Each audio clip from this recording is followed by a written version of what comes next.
Too little, too late. Hello, everybody. Thursday, June 25. How about it? It's Bill Press and Friends here coming to you live from Washington, D.C., our nation's capital, on a beautiful, beautiful Thursday morning. Not quite 100 degrees here in Washington yet today, so still feels good for now. So starting out to be a good day wherever you happen to be. See you today. We got lots going on here to talk about on the show today. And we'll get to as much of it as we can over the next 3 hours with your help. And we thank you for joining us.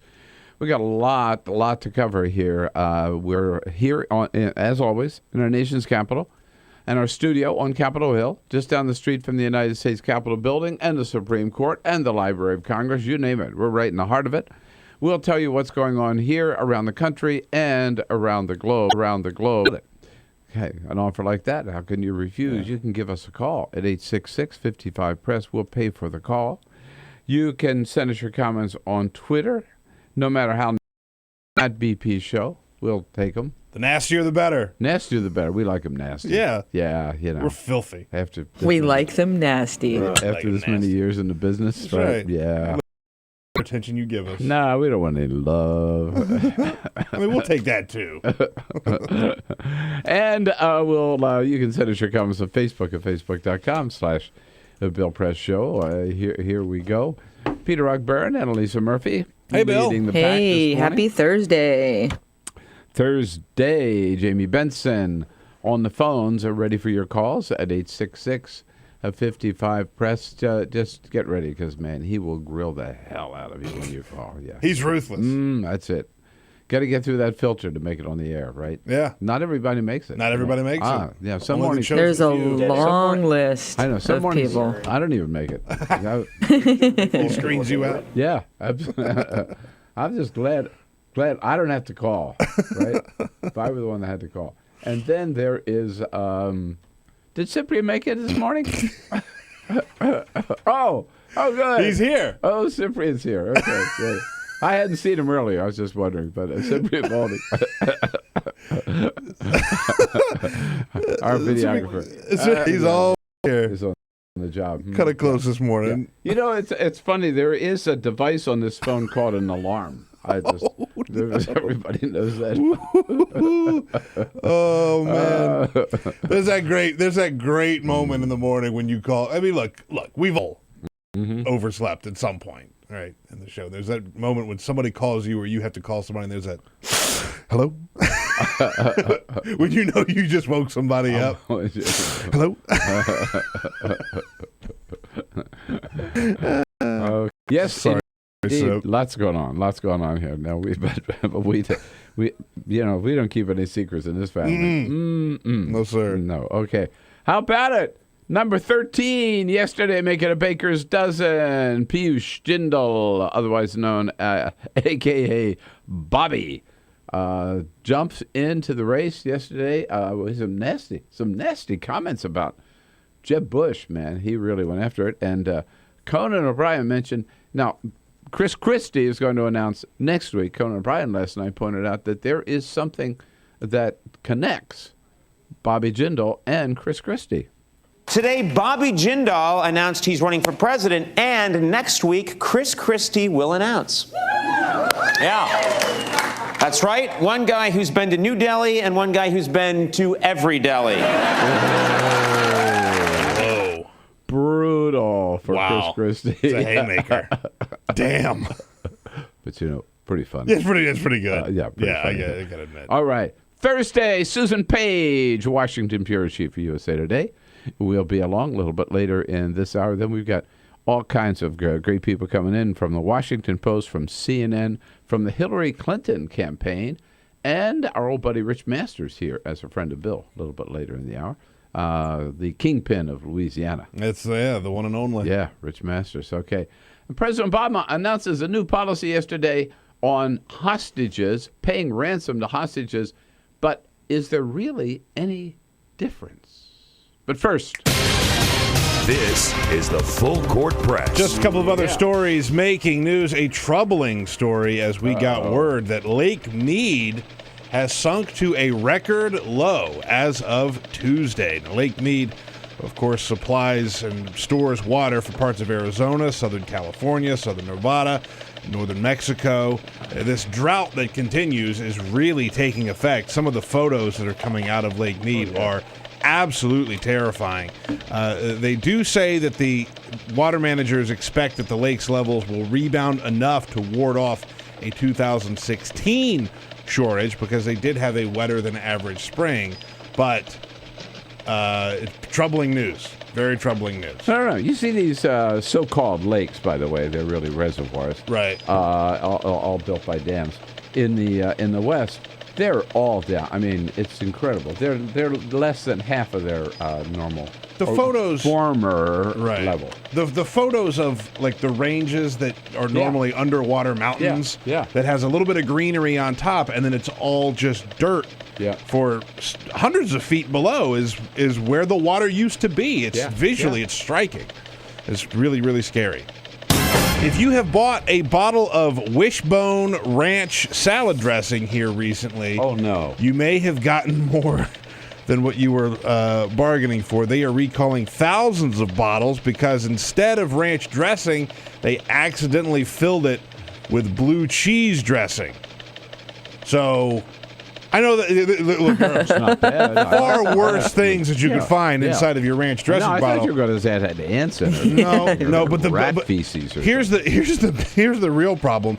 The blue cheese dressing has eggs, and so people who buy ranch dressing and don't eat blooch, a lot of that is because of they may have an egg allergy or there might be an issue. So if they're getting ranch dressing and they pour blooch all over their whatever they're putting dressing on, and they have an egg allergy, that could be an issue. So they have recalled 8,678 cases of the 24-ounce bottles labeled as Wishbone Ranch salad dressing. So you may want to be careful if you bought All right, those. You heard it here first. There you go. Only the biggest Just and best stories Check here. out your salad dressing. By the way, go ahead. No. I was actually really wanting to hear where you were going here. You're going to not do it? It was an elitist comment, and I'm going to suppress it. There's so many more calories in blue cheese dressing. That would be my main issue with that ranch story. dressing is a fairly trashy comment about buying salad dressing. Yeah. We make our salad dressing. That's a little bit of an elitist comment. I told you. I make most of my salad dressing, but Yeah. Well, it was the shoulder shrug too that he did with that statement. I think that really made it super we make our elitist. own salad dressing. I don't. Carol does. But I mean, I'll just play that out there. But. By the way, they don't call it whole paycheck for anything. Whole Foods supermarkets, it turns out, they have been routinely overcharging their customers by overstating the weight of prepackaged meat, dairy, and baked goods. So if you go and buy like a steak and they say this is a 3-pound steak, it's typically much less than what they're charging you for. One package had a package of coconut shrimp that was too high by almost $15. Oh, man. They had overpriced it by. A package of chicken tenders was overpriced by almost $5, and an arranged vegetable platter was overpriced by $6.15. This is a report by New York's consumer chief, who said that these overcharges are incredibly troubling. Now, by the way, this is not the first time that this has happened. In California, Whole Foods was knocked for this last year. So the fines can be as much as, by the way, $950 is all. That's the fine. Is that it? That's the fine, $950. wow. Which, like, they've probably already made that times 10. That's a fraction week alone. of what they made. Yeah, exactly. Whoa. Bring your scale with you. You got it. Yeah, indeed. All right. Thank you, Peter. Yes. You know, a strange situation at the White House yesterday, a policy that maybe a lot of us wouldn't pay that much attention to, but it dominated our briefing. And what I wanted to, where I wanted to start this morning, and getting your take on it, you may have heard. So they announced ahead of time. The president was going to announce a new policy yesterday on how we deal with hostages. And you know, this has been a policy of the United States government going way, way back. I'm with back to the Ronald Reagan days is what I remember most, where Reagan said, no, we do not pay ransom. We do not negotiate with terrorists. Because if you negotiate with terrorists, you just encourage them to commit more acts of terrorism. Now, of course, yeah, Ronald Reagan was making the deal with terrorists. We found out later with the Iranians and with the Contras. But the policy is the one the president stated, and it's been our policy. George W. Bush, George Pappy Bush, all the rest, Bill Clinton maintained the same policy, and so has President Obama. Now, there, however, have been some 80 Americans taken hostage under the Obama administration. Some good number of them, I think most of them were there when he became president. But over the last 5-6 years, we've been dealing with 80 people who have been taken hostage and were kidnapped around the world. And many of their families, I mean, must be horrible for families. Imagine knowing you have a husband or wife or a son or daughter or whatever who's being held by terrorists somewhere in the world, and those terrorists are demanding money. And the government, again, says, no, we will not pay. We do not do that because once we do, then they're going to kidnap more people. That's just to encourage them to commit more acts of terrorism, which is a policy, by the way, that I think makes a lot of sense, and I support. I've always supported. I do think it encourages them to kidnap more people. But some families are saying, hey, these are our loved ones, and maybe we'd like to. Okay, the government doesn't do it. Maybe we'd like to put some money together to try to get our son back and see if that would work.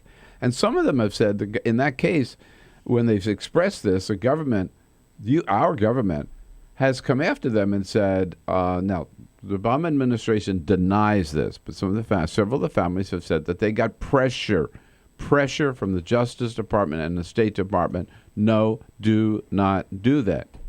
They have never prosecuted anybody. They've never sued anybody. It is illegal, by the way, for families to do it. It's illegal. It's against the law for anybody to pay ransom. But we have not prosecuted any of these families, but some of the families felt at least that they've been pressured. The Obama administration says they never were. Families say they were. Who knows? They felt that they were. So yesterday, the president met with members of these families. And then he came out and made a public announcement. And the president, first of all, said, our message is, we want you to know, we will never give up trying to get these people back. My message to every American being held unjustly around the world who is fighting from the inside to survive another day. My message to their families who long to hold them once more is that the United States of America will never stop working to reunite you with your family. We will not give up, no matter how long it takes. Will not give up. We will never stop working at. But the president says, however, we do now have, and here's what we want to talk about. We do now have a new directive, a new policy. Today, I'm formally issuing a new presidential policy directive to improve how we work to bring home American hostages and how we support their families. I've signed a new executive order to ensure our government is organized to do so. And we're releasing the final report of our review, which describes the 24 specific steps that we're taking. But the president says, as far as the government goes, no change in our policy. I am reaffirming that the United States government will not make concessions, such as paying ransom, to terrorist groups holding American hostages. So, now try to follow this, please, because here's what was bugging me at the briefing yesterday, and I tweeted out about it, by the way, from the briefing room. So what the president said then was, okay, our policy is still the same. The U.S. government will never pay ransom. But we are also announcing today that we want to be clear, if the families do it, we're going to look the other way. If the president didn't use those words, that's what I'm using. If the families do it, we will not pursue them. We will not prosecute them. We will not charge them. If the families do it, want to do it, we will even, the president said, work with them. We will help them. We will put them in contact with some of these groups. They wouldn't use the word facilitate, but they would work, not just not pursue the families, but work with the families. Okay, now, here's my question to you. as I tweeted out, and we tried to get an answer out of Josh Earnest, and I was trying to figure out too, giving them the benefit of the doubt, what the hell's the difference? Does this make any sense? Because if you're Al Qaeda or if you're ISIS and you get the $5 million, you don't care whether it came from the U.S. government or from the family. Yeah. They're still getting the money. And you know what? Once they get that money, you know what they're going to do? They're going to go out and kidnap some more Americans. And the next one's going to be worth $10 million, not $5 million. Right? It just, to me, it doesn't add up. I understand that the families, if they, by the way, this is also a problem for me. Not all families have the capacity to raise that money. Some do. Some have wealthy friends. Some are wealthy, some have wealthy friends. And they can go out and collect money and are in a position to offer ransom. I understand, but probably most are not. But I understand that they may want to do this. But is it right for us, just because their feelings might be hurt, by if we don't let them do it? Is it right for us to let them do it? Aren't they undercutting our message? And is the president, in effect, undermining his own message by saying, we won't do it, but hey, it's okay if you do. We'll just look the other way. Does this new hostage policy make sense? Does it really help matters out? 866-55-PRESS is our toll-free number. You tell me, by the way, there were some 80 hostages, as I mentioned, over the course of the Obama administration. About half of them are home. So there's over 30 that are still out there somewhere. Should their families be allowed to pay ransom, even if the U.S. government never does? 866-55-PRESS. This is the Bill Press Show.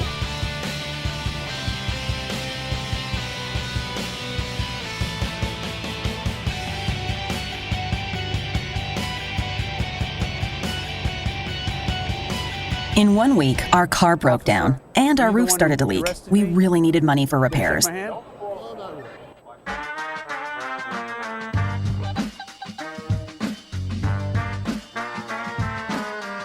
I got invited to host a vigil called Carry the Names. And that's what they were doing, carrying the names of the people who were victims of deadly police force. Michael Brown, Eric Garner, that guy Gurley. I got a motion from Dragonfly from Stop Shopping Choir, and I started preaching. I preached up a storm as best I could, but about a minute and a half into my sermon, the place was flooded with police, Homeland Security, National Guard, state troopers, and I was pushed over and handcuffed so fast, down in the jail, down in the basement. Before you know it, I was out the door, put in prison overnight. The next morning, I'm in court. The same thing happens. I'm just rushed out of there. Then our lawyer, Wiley Steckler, gives me this iPhone. And there, in black and white, in the Gothamist, a popular paper, is this charge by Adam Lisberg, the MTA law enforcement spokesperson for this grand place. His quote is that I, Reverend Billy, physically attacked a police officer. Unbelievable. The feeling of being robbed of my work and life and identity, just the fiction. I did not touch anybody. I did not look. I know how to do this. I'm trained in nonviolence. I did not do anything. It was right here. It was right here. It happened right here.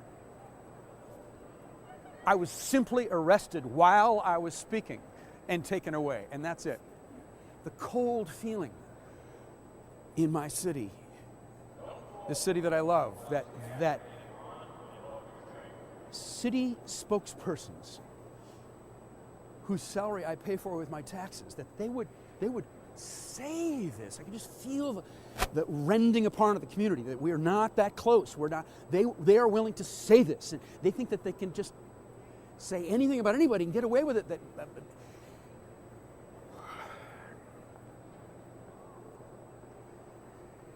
So we have something in the Church of Stop Shopping called radical forgiveness. Amen? Cops and bankers love their children. I forgive the police. We gotta love them too. Cops and bankers love their mothers. But I'll stay radical. Mothers love their brothers. We gotta love them too. But we'll wake up every morning forgiving each other, reaching out, touching, telling stories, having humor, being in a community together, sharing our children, sharing the streets, sharing the climate, being in this city together.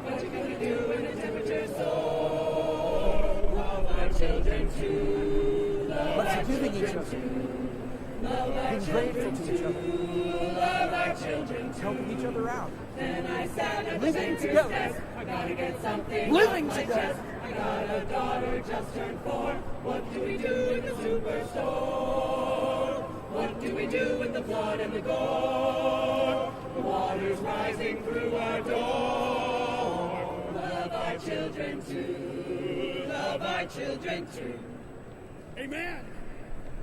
Earth-alleluia.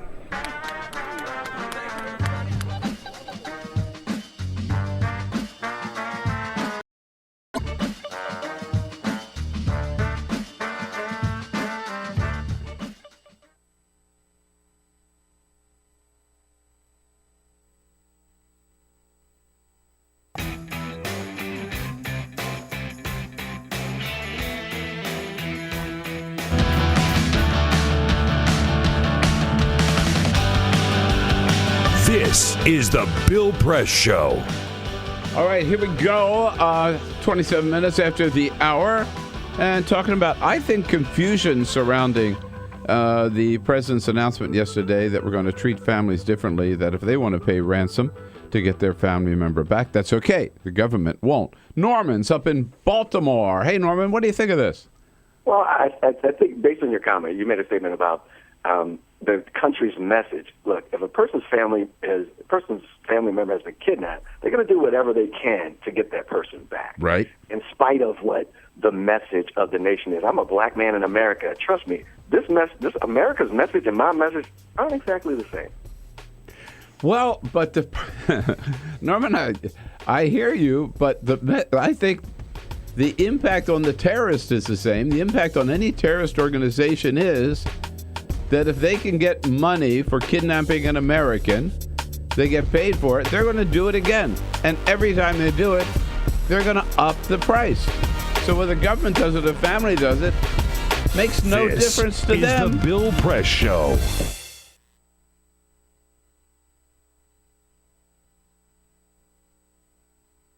Silicon Valley's Santa Clara County is often portrayed as a role model for the rest of the country. The county has some of the highest salaries and most expensive real estate in America, thanks in large part to the phenomenal success of tech companies such as Google, Yahoo, Intel, Adobe, and of course Apple, the nation's wealthiest and most profitable company. But Santa Clara County also has a more unseemly distinction. I'm standing near downtown San Jose, inside what is by some accounts the largest homeless encampment in America. The Jungle, as it's known, occupies a 65-acre stretch of creek where about 300 people live in makeshift structures. It's less of a homeless encampment than a full-blown shantytown. This being the largest homeless encampment in the United States, and with us having Silicon Valley with Steve Jobs and all this cash, we're not supposed to have this kind of homeless problem.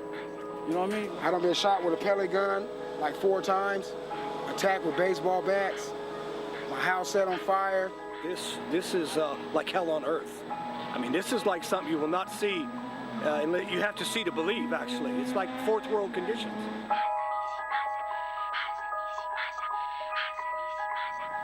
Hi, have you ever heard of a place called the Jungle? Sorry? A place called the Jungle, have you heard of it? We're not making enough money really for conventional homes or housing, and we make too much money for subsidized homes. So we're kind of, floating between the oil and the water. We told the landlady here if it would be possible to continue staying here. She said, no, you got to go. I already rented it out. We went and loaded things into a storage facility, and it's still there. And all the campgrounds and things that we saw were too far out of the city, like KOAs and that sort of thing. So what we decided to do was to move into the jungle. So that's what we did. A few days ago, a woman named Lydia Hernandez was robbed inside of her tent. When she refused to hand over the money, the robbers slit her throat. When she still fought back, they bashed her head with an axe. She died a few hours later. Residents say that the police never come into the jungle, so they have to fend for themselves. There's no law down there except our own, right? There's no law. So we could smoke dope all day in the open. You know, the dope dealers ain't scared because, you know, they're secure. We go to the Fairmont Hotel and have a brunch or do a philanthropy. That's not going to cut it. We need billions of dollars to go into the inner cities and go into the jungle. Silicon Valley, the Bay Area is known for its innovation, its progressive thinking. It's one of the most progressive pockets in the United States, if not the world, and certainly one of the wealthiest. If we can't do it here, it won't happen anywhere. It's got to happen here.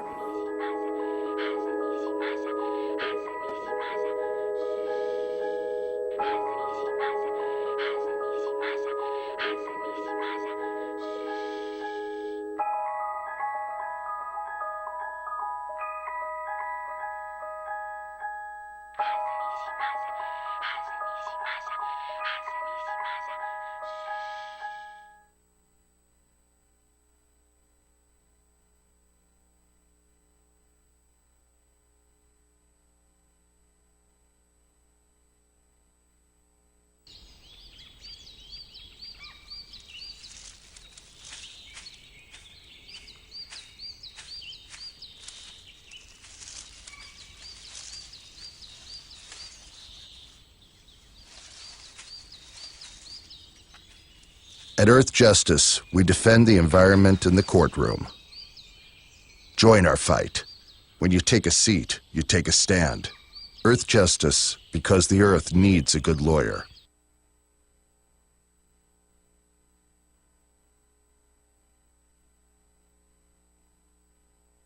The average text takes your eyes off the road for nearly 5 seconds. At highway speeds, that's enough time to travel the length of a football field. Stop the texts, stop the wrecks.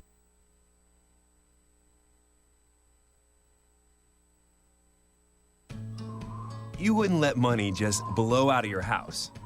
So when your AC or heater is on, make sure the doors, windows, and fireplace flue are shut tight. If you're headed out, turn down the AC or lower the heat by 10 degrees. And always keep your water heater set at 120. A little bit of common sense goes a long way. Get more great tips at energysaver.gov. So, I'm kind of new here, but I've noticed a trend. My human does this funny thing where she goes around and gets all my toys, and then she hides them in that basket by the door. You know, but it's always the same basket, and it's always in the same place. And then she acts so surprised when I find them, but, you know, she's putting them in the same basket. Again. It's like, hello? That's where you put it last time. You were the worst at hide and go seek.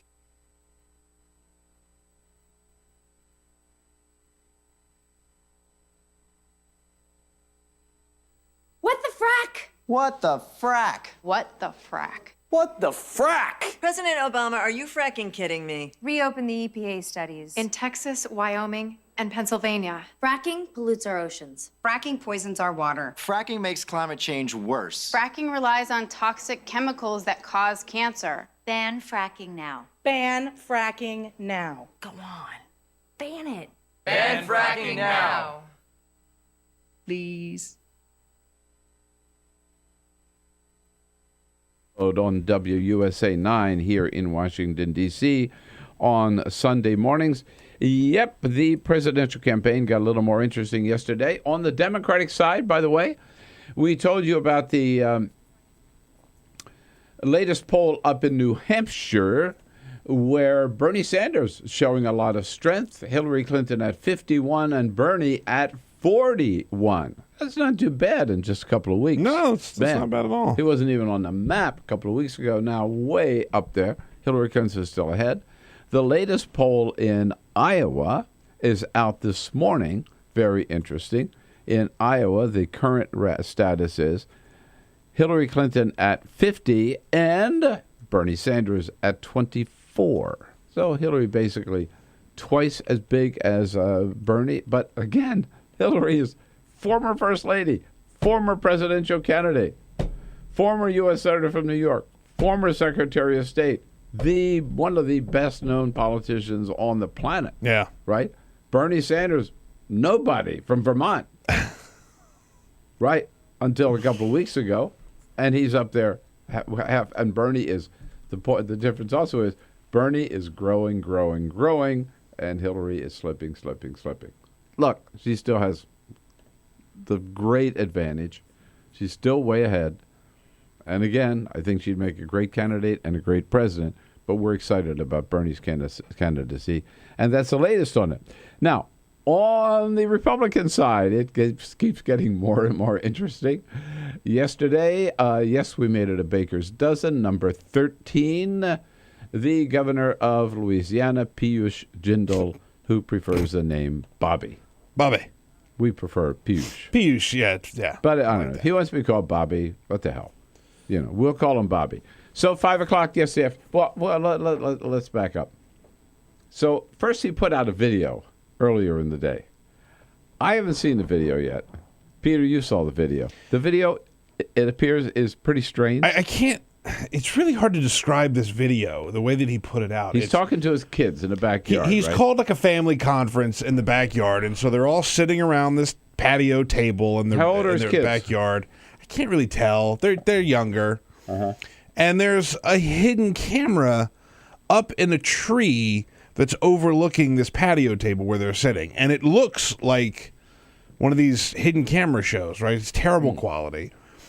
And there's no mics on anybody. You can't hear what any of the kids are saying. He goes, so about that thing that we were talking about last night, do you remember what you asked me? And the kids just kind of like sit there. He says, do you remember what you asked me last night? And the kids don't really answer. And he's like, well, your mother and I have been praying about this, and yes, I'm going to run for president. And there's no reaction from the kids. Like, they don't care at all.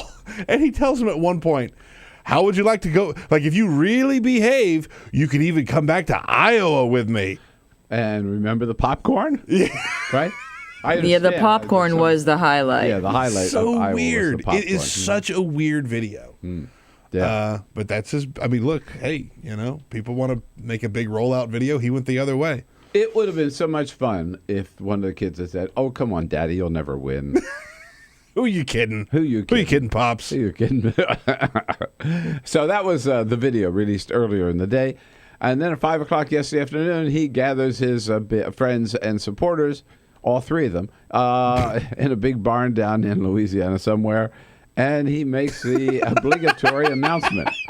I am governor of the great state of Louisiana, and I am running for president of the greatest country in the world, the United States of America. Oh, boy. Oh, boy. First of all, let's just say he's too short to be president. He's a tiny man. Yeah, he is. He never impressed me. I've seen him at the White House a couple of times and threw a couple of questions to him, but I don't know. There was a time that he had a real future on the presidential level. Yeah, that was like 5 years ago. Yeah, it was a long time ago. Yeah. And then he was chosen to give the response to the State of the Union or something, and he bombed. And it was a disaster. Just like Christy Whitman did from New Jersey. It was so bad.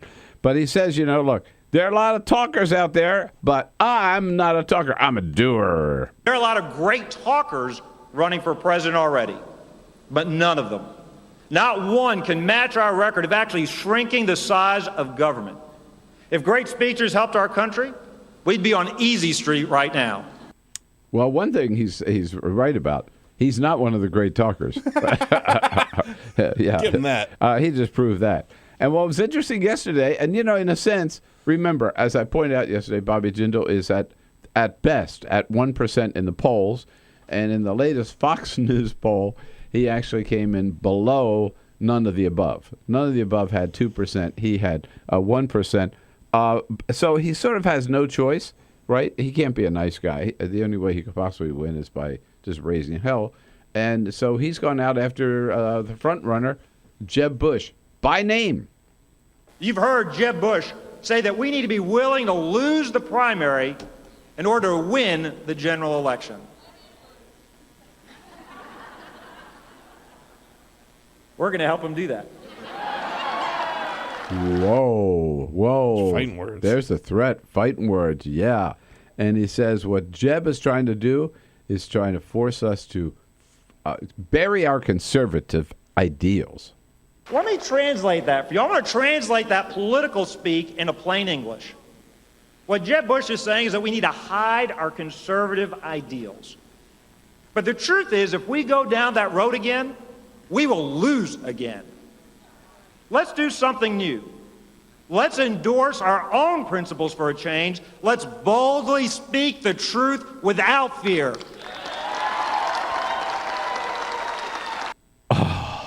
Pardon me while I yawn. Yeah, what a snoozer. Whoa, yeah. He's not the person who's going to bring the crowd to their feet with his rhetoric. And overall, I think he's been at best a half-assed governor of Louisiana. By the way, Rich Masters, who has run campaigns in Louisiana, one of the smartest political strategists to come out of Louisiana, is going to be here as a friend of Bill in our third hour together today. And I'm sure Rich will have a lot of insights. But, Louisiana, budget's not in great shape. State's not in great shape. Economies are not in great shape. And, he'll try to blame it all on President Obama. But, the fact is, he, like Chris Christie, has a lot of problems back home. Yeah, people don't like him in Louisiana. Right. In a big way. Yeah, just like Scott Walker's now got a lot of problems with the Republican legislature in Wisconsin. So, at what's Jindal up to? I mean, at best, I think he's running for vice president.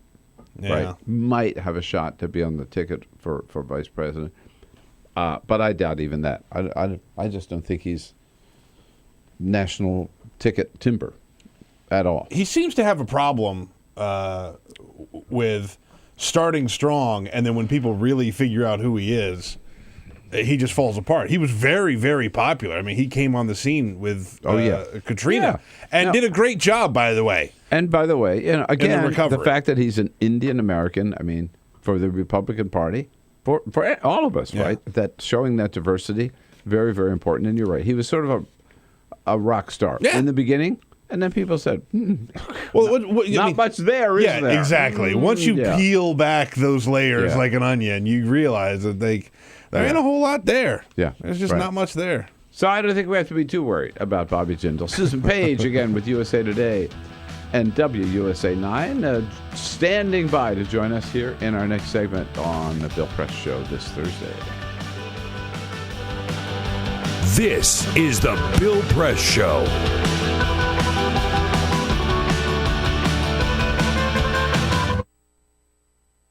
Right now, big banking, software, pharmaceutical, and tobacco corporations are lobbying governments from 12 countries to negotiate the dirtiest deal you've never heard of. There's a reason you haven't heard of the TPP or Trans-Pacific Partnership. There are some major corporations and government officials that don't want you to know what's in the deal. For one, our food safety standards, environmental protections, and local labor laws could all be threatened under the TPP. We could all be forced to pay significantly more for the medicines we need. And you could be fined or even sent to jail for downloading copyrighted content on the internet. How will they know if you do it? Because your internet service providers could be required to watch your online activity. But that's not the scariest part. The TPP gives corporations the power to sue our government in secret tribunals over any law or regulation they claim affects their expected future profits. Don't believe it? It's already happening. Recently, after our government said an American pharma corporation's drug price-raising patents were not legit, the firm sued Canadian taxpayers for a staggering $500 million. And a U.S. fracking company sued us when the Quebec government put a moratorium on shale gas development to study its impacts. These deals will stop us from making our own common sense laws for fear of lawsuits. Thankfully, not everyone is willing to sign on the dotted line just yet. In fact, most government officials still have no idea what they're even signing on to, for good reason. In the U.S., Democrats and Republicans alike are uniting to oppose a fast tracking of the TPP, demanding open debates and negotiations instead. Elected officials in Canada and everywhere should be doing this, and it's our job to make sure they start showing some backbone. Here's the deal. Without a strong public outcry, politicians will only hear the concerns of multinational corporations. And once the TPP is signed, it's here forever. There's no expiration date and no separation clause. This dirty deal has been deliberately branded as a free trade agreement. It is anything but free for people like you and me. And it's not really about trade. It could cost us our internet freedom, labor rights, access to affordable medicine, the safety of our food, and protections that keep our water and air clean. Nobody wants to be struck with a backroom deal we don't want and never voted for. Find out more, speak up, and spread the word.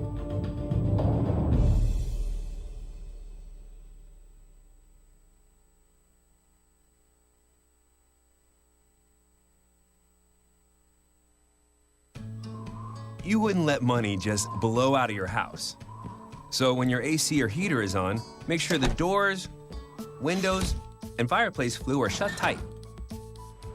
If you're headed out, turn down the AC or lower the heat by 10 degrees. And always keep your water heater set at 120. A little bit of common sense goes a long way. Get more great tips at energysaver.gov. It's before the top of the hour. This is Thursday, June 25. So much to talk about and so little time.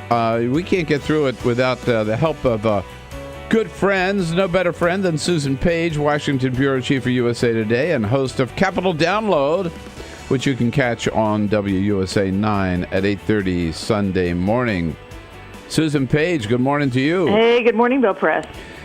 Did you ever see any public policy thing turn around so fast as the Confederate flag has this week? Unbelievable. It's fast. You know, I thought the turnaround on gay marriage was fast because that happened in the space of a few years. Right. This happened in the space of a week. I know, less than a week, right? Yeah. It's amazing. And I wonder, I think maybe we're a little quick to assume that this battle is over. I mean, I think there are probably a lot of people, especially in the South, who have a different point of view. But it is incredible when you see the governor of Alabama and South Carolina moving in this way. It's remarkable. They're taking the statue of Jefferson Davis out of the State House in Kentucky. Amazing. I mean, that was a surprise for Mitch McConnell, right? I assume he's been thinking of that for a while. Right. And this was just the moment. Yeah, and Jefferson Davis was born in Kentucky, I was reading this morning. But, back to Alabama, I love it. In South Carolina, I thought the governor showed a lot of courage, Nikki Haley, and getting all the political leadership together and asking the legislature to do this. And then we were all in the legislature right away in the House, 103-10. They voted to take this up. Meanwhile, as you point out, the governor of Alabama, he didn't wait around for any vote. He just said, take it down. It's maybe there's just, I mean, obviously there was this terrible tragedy that was that prompted this, but it must have just been the tipping point, right? We must have been right on the edge of being willing to face up to what the Confederate flag means to so many Americans and what a terrible symbol it is. Right. And by the way, I think we all, I'm sure you have too, and I have to tip the hat to Mitt Romney and Jeb Bush, both of whom, they didn't wait, even before Nikki Haley. They just came out and said, take it down, take it down, take it down. And, Nikki Haley's news conference was interesting because she really negotiated this issue in a really careful, smart, kind of eloquent way because she acknowledged that for some people the flag is a sign of a Southern heritage and of their family history, but then made the case that it was time to take it down. And she did something I thought was really interesting, which she rarely does, which is she talked about in a kind of oblique way about her own racial heritage, her own experience growing up in a small town in South Carolina where they were the only Indian American family, and she faced racial discrimination of her own. She almost never talks about this. She said, we know that our state's history on this issue is tough. No one needs to remind us. Right. No, I thought she really did rise to the occasion there. Showed great leadership. Yesterday, our briefing was dominated by talk about the president's new policy on hostages, that they're not going to go after families, even though the government won't pay ransom. They're not going to go after families who try to or who do. Now, what was remarkable is the acknowledgement that they've been threatening families, that if they try to ransom loved ones who are being held hostage, they could be criminally prosecuted. Can you imagine? I'd want to be on that jury. Oh, yeah, right. I mean, try to get a conviction of a mother trying to ransom her son from terrorists. Yeah, I mean, yeah. It was interesting. They were really dancing on that. They acknowledged that it happened, but they said they weren't responsible. But they said then it should never have happened. But obviously, some families said they really they really were pressured. Well, and the family stories are pretty consistent that they don't feel they got support and attention from the U.S. government. And I understand the policy for the government not paying ransom. In fact, I think the argument to not do so makes a lot of sense, but you want to treat the American families involved with respect and consideration and attention. The question is, and I don't think Josh had a good answer to this, is what's the difference? If the terrorists get the money, they don't care where it comes from. Yeah, well, that's a fair question, and it's a sign of how these issues are not so easy to resolve, not so easy to handle. You really have to we really have to find a way. This is all gray area, right? There's no blacks and whites when you're trying to deal with these situations. Totally. So, Susan, you and I cannot be at every presidential announcement. I'm sure both of us regret that we missed yesterday's big announcement, number 13 from Bobby Jindal. Seriously? Like, really? He thinks he has a chance? You know, I disagree with you. Really? Okay. I disagree with you because I think we often are wrong in our early assessments of who we should take seriously and who we shouldn't. And the whole reason we have a long campaign with debates and people have a chance to demonstrate they can make a connection with voters and make I think he deserves to be taken seriously. He's a 2-term governor of a state. He's got a remarkable personal resume. Obviously, a really smart guy. So. I just remember the first campaign I covered was in 1980, and lots of reporters dismissed Ronald Reagan as a contender, and boy, were we all wrong. So, he'll have a chance to make his case, and he will or he won't. My take on him is that he had his chance and he blew it. I mean, I remember when we first saw Bobby Jindal that he seemed like a real rock star, right? And that he hasn't proven to have that the substance I think we're looking for in a presidential candidate. Yeah, I may be wrong. He has seemed to really trim and change his positions on things in ways. Now even though he's got a platinum education, he says he doesn't know whether to accept climate change. These things raise some questions. On the other hand, Bill, thank God we are a land of second chances. I speak from personal experience here.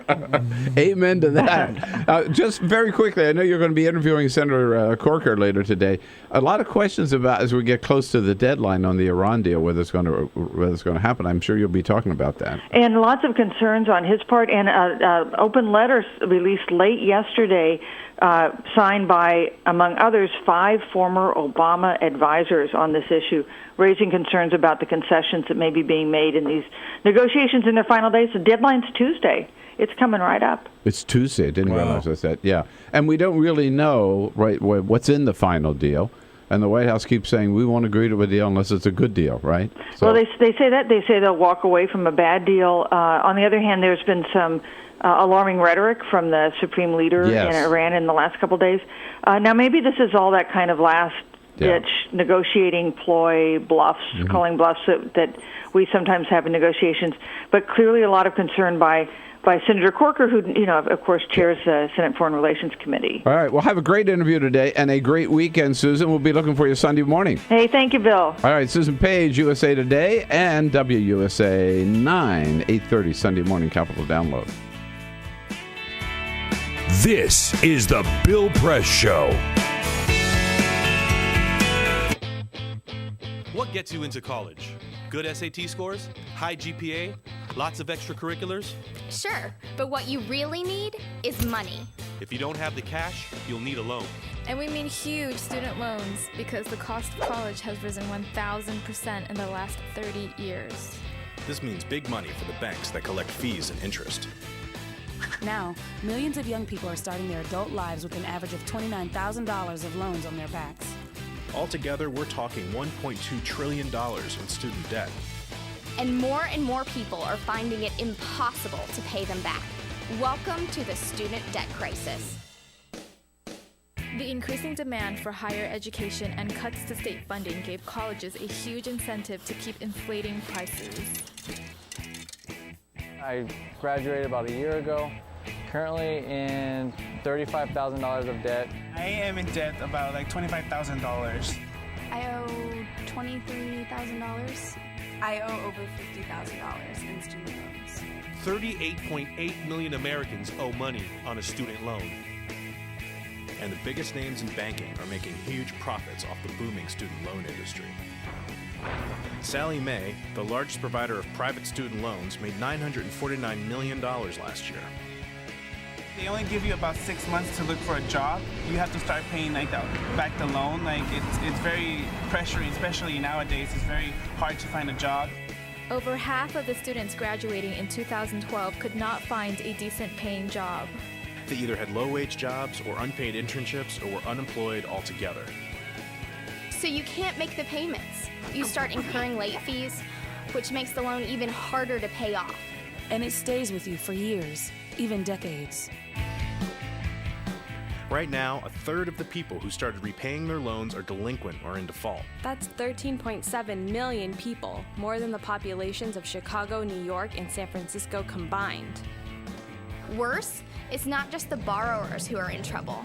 Many loans require co-signers. So if the student is unable to pay, that co-signer, a father, a mother, or a grandparent, is now on the hook. Even a grandparent's Social Security benefits can be garnished to pay the loan. We should have an answer to this. If you get really behind in your car payment or your credit cards, you can file for bankruptcy. But Congress has made it nearly impossible to discharge student loans through bankruptcy. Big institutions make big profits while students try to make ends meet under crushing debt. Is this how we want our education system to work?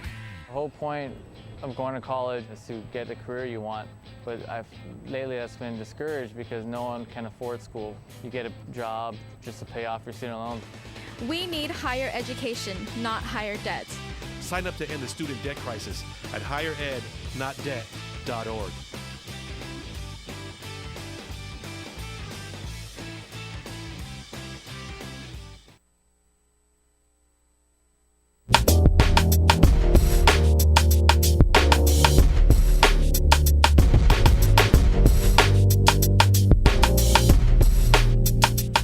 All right, a little bit late. At the top of the next hour, we're going to check in with the Hillary Clinton campaign. A little bit later, Rich Masters will be here as a friend of Bill and talking to reporters from Washington Post and CNN.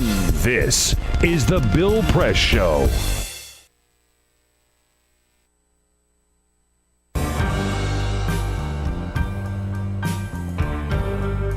I'm a Piston fan.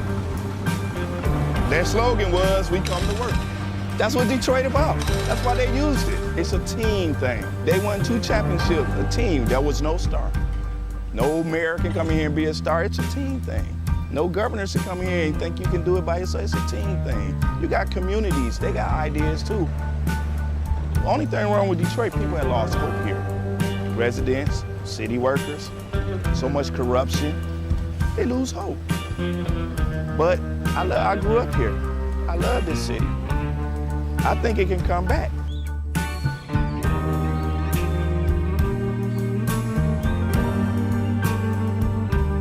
I've been working for the city 24 and a half years. Within the last 10 years, we took 4 pay cuts and then an additional 10% wage cut. I've lost a home. When you take all of the decisions out of the city of Detroit, all of us, then what do you have? Exactly what we got. A lot of problems. Every time the city seems to fall into a problem, it's always on the backs of us workers. You wake up out of a dead sleep and you jump behind the wheel and take off driving and try to get everybody there safe, not knowing really what you're pulling up to. I'm not eligible for Social Security, so the pension is my sole salary at this point.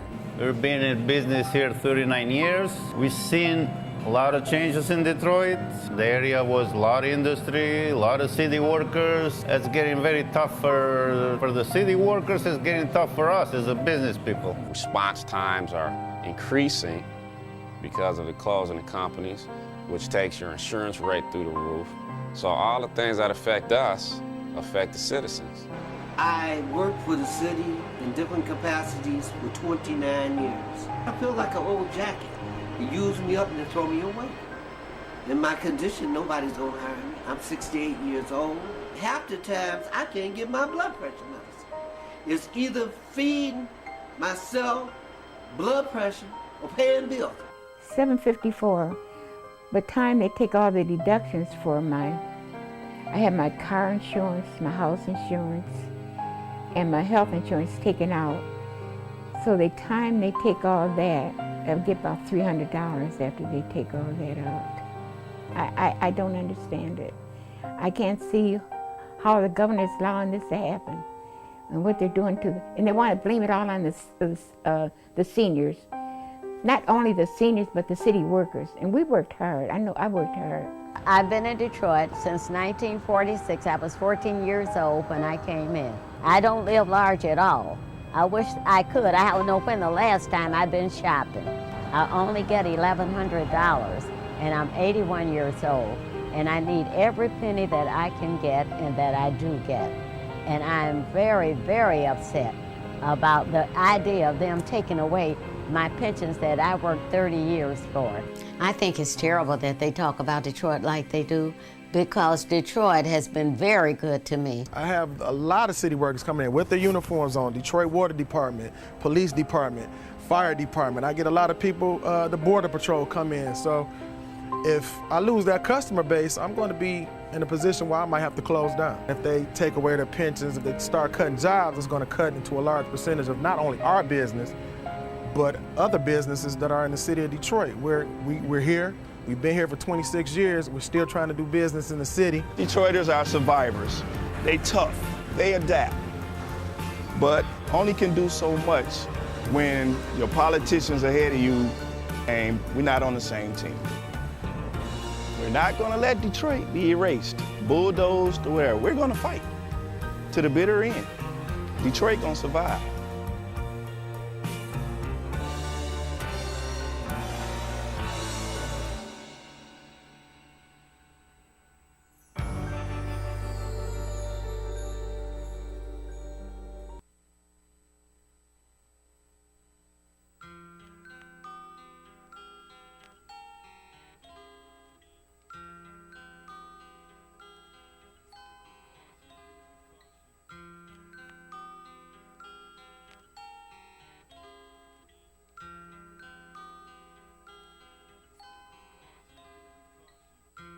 Just this month, my bill was like $138. Even at one phone call a week cost me $40 to $50 every month. I am living on a fixed income of SSI, so this is really a great hardship. Families are being punished. When they incarcerate your children, they incarcerate the whole family.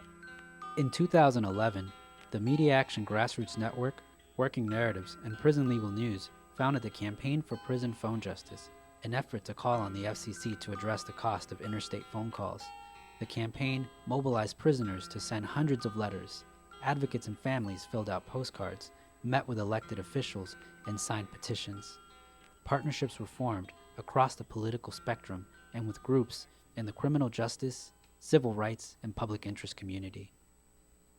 The film distribution company Participant Media and director Ava DuVernay joined the fight through a social action campaign tied to the release of the feature film Middle of Nowhere. In an effort to push the FCC to act, the campaign hosted a historic rally outside of the Federal Communications Commission where for the first time, families of prisoners, elected officials, civil rights and faith leaders came together to call for an end to predatory phone rates. We're all held captive when predatory phone companies gouge our families. My son has been incarcerated now for over 10 years, and my husband estimates that in the time we spent over $25,000 on prison phone calls. My hero's not yours, you probably arrested them. Your schools probably neglected them. They spawn thoughts, you probably infected them. Feed us what you feed us, you can lay us next to them. FBI call it major crimes. Babies making babies cry.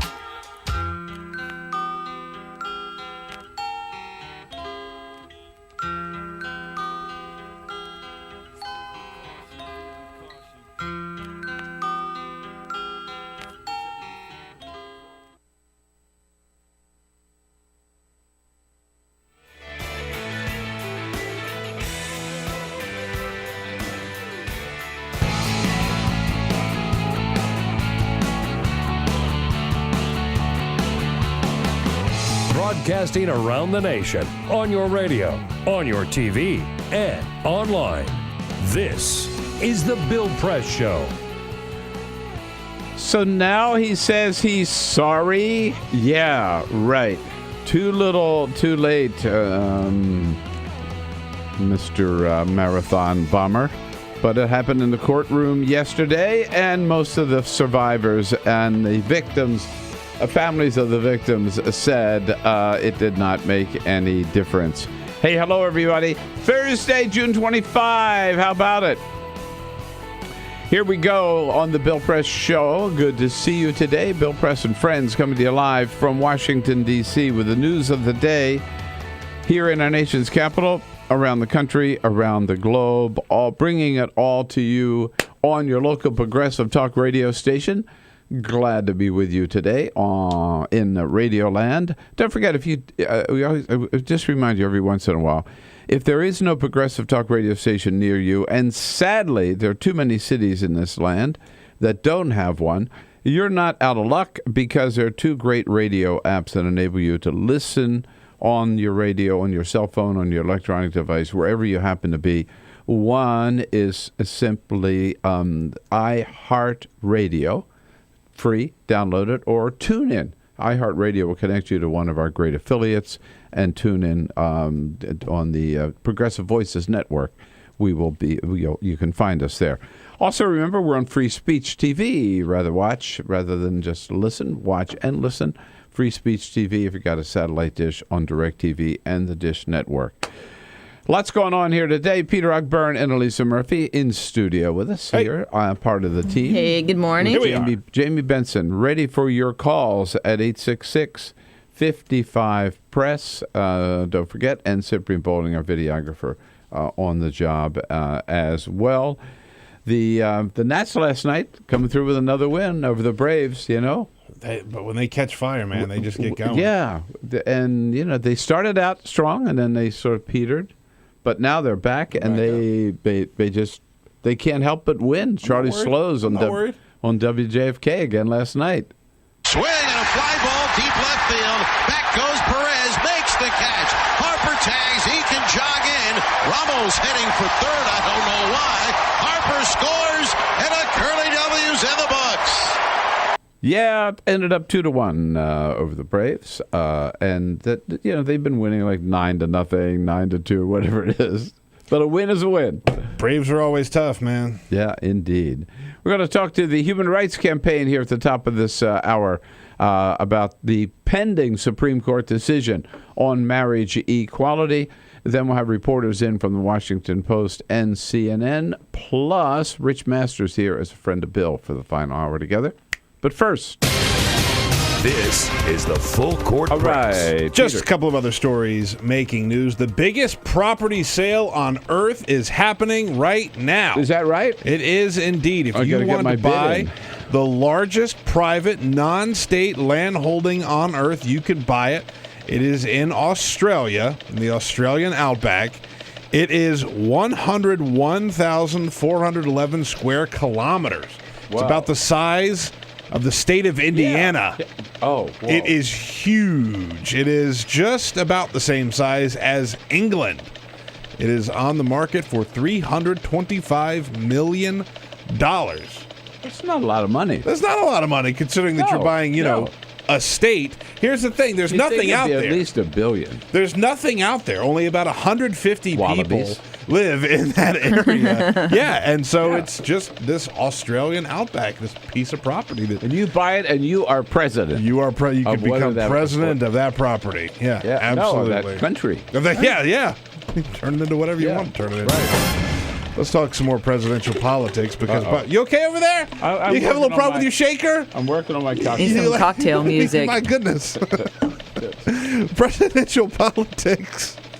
We talked about Bobby Jindal and that weird video that he had with his kids where he announced he was running for president. One thing he let slip in that video is he told them, if we move into the White House, you can have a puppy. Oh. And then he said, you're going to have to that's do... That's what Obama did. I know. He stole this idea from Obama. But he said there are a couple conditions. You have to take care of this puppy better than you took care of the fish or all those frogs we got you.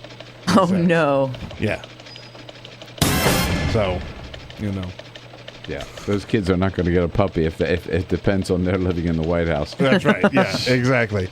And I told you, Donald Trump, when he made his big announcement when he was running for president, he came out to the Neil Young song, "Rockin' in the Free World," right? Neil Young immediately shot back and said, "I'm supporting Bernie." Right. Well, yesterday, Donald Trump fired back. He tweeted to Neil Young, and he says that he doesn't like Neil Young that much anyway. He said there were a couple of songs that were used as background music besides that one song.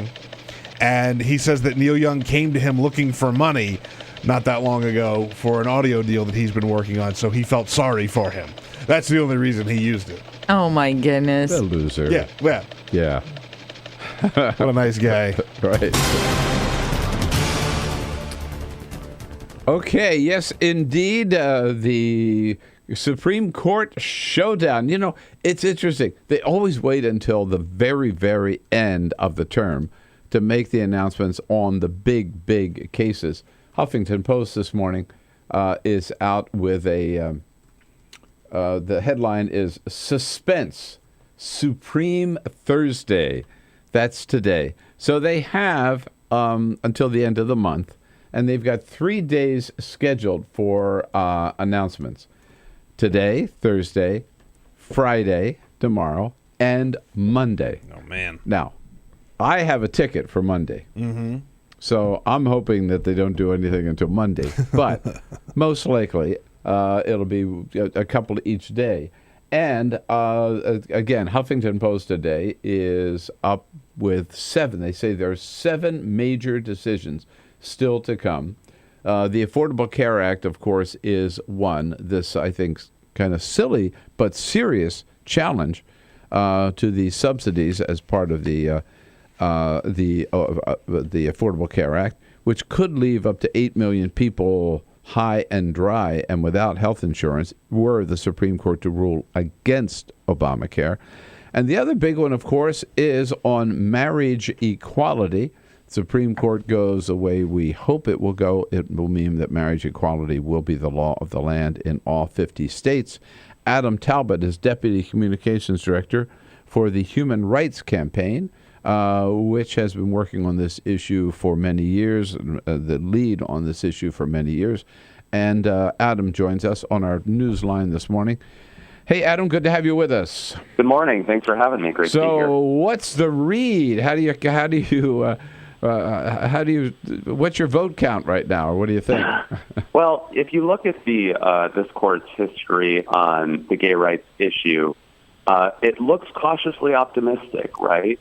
2003 had Florence v. Texas. Thanks to Anthony Kennedy, they've been pretty good. Right.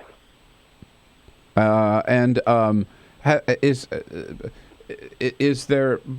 First of all, just explain to our viewers and listeners, what is the issue here as opposed to like the Windsor case? That's right. So in this case, the Supreme Court is actually asking 2 distinct questions. The first is whether all states have a constitutional obligation to recognize same-sex marriages performed elsewhere. Mm-hmm. And second, and arguably more importantly, whether states have a constitutional obligation to perform same-sex marriages, period. We're hoping that they get to yes on the second question because that's what brings marriage equality to all 50 states. Right. So when you say obligation, it's not just that states can do it if they want to, right? That states could. And how many states have so far?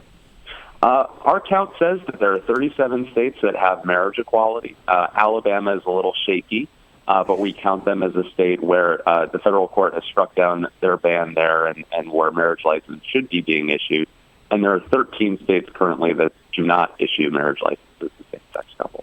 And the District of Columbia, it's 37 plus That's right. D.C., right? Yes, I'd be remiss also to note Guam is a marriage equality territory. Okay, nice. Right. I didn't realize that. So so again, I'm coming back to what the second question for the court would be. It's not just that states could adopt a law saying, okay, we will now recognize same-sex marriages, but that they must. Right. Right? And that's a function of, the 14th Amendment, both, whether it's due process or equal protection. The Constitution simply says that you can't, treat one group of people one way and another group a different way. On the first question, recognition, I thought that states today, as of Windsor, had to recognize same-sex marriage.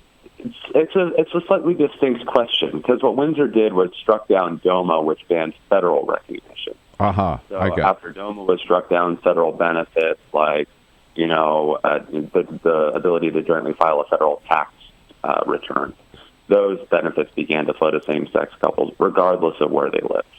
But states still make the individual determination whether or not to recognize, for the purposes of state benefits, same-sex marriages there.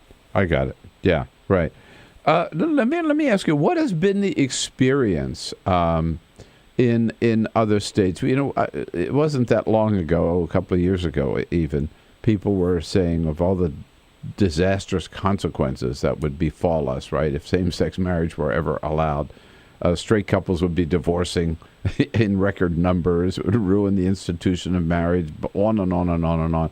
What's been the practical, real-world experience in states that you've found?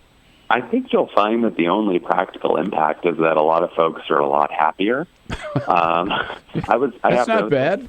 Yeah, no, it's pretty good if you think about it. I was lucky enough to be on the ground in Arkansas when the first marriage licenses were issued there. And, in a state like Arkansas, a lot of folks had never imagined that they would see this day in their lifetime. And folks were just incredibly happy.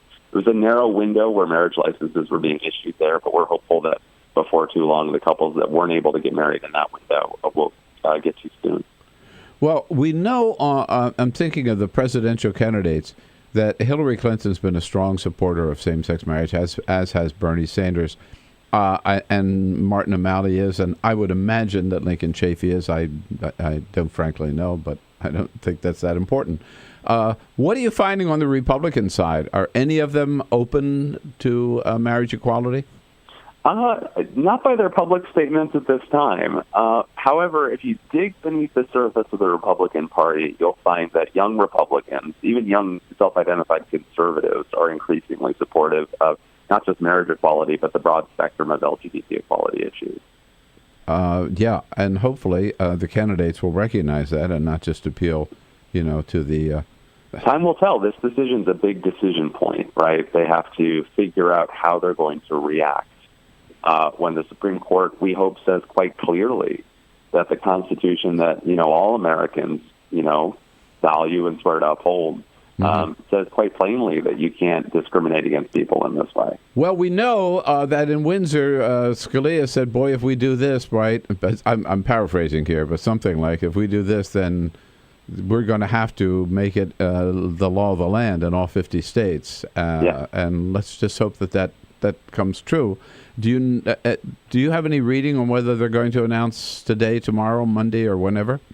Well, the only tea leaf reading you might be willing to do is the fact that this Friday, they just added Friday as a decision day a couple of days ago. And this Friday is the anniversary of not just the 2003 Lawrence v. Texas ruling, which struck down bans on sodomy across the country, but the 2013 Windsor decision, which struck down DOMA.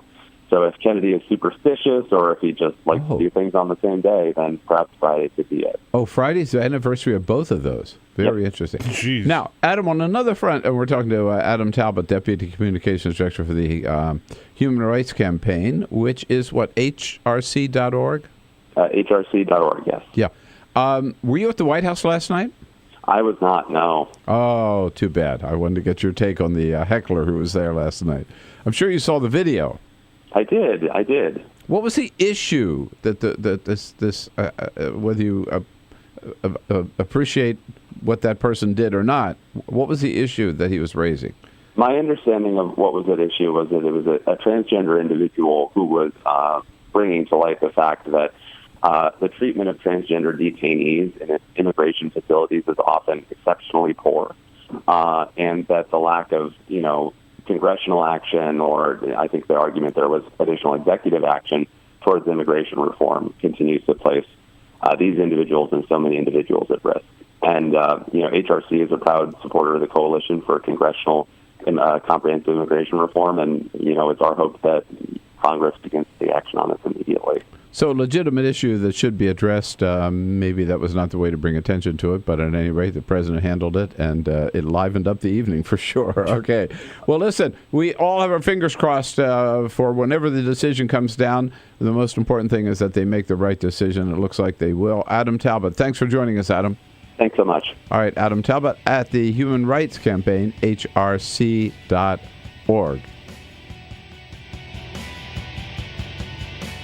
Show.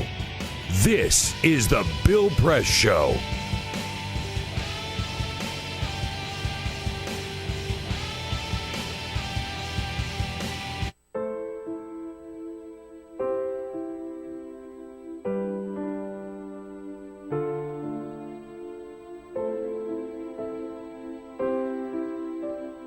I have run these canyons for 6 million years.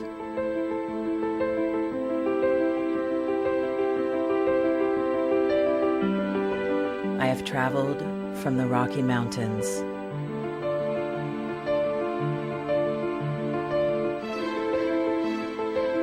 to the deserts, through scorching heat and freezing cold, from the land of the dinosaurs to fields of food.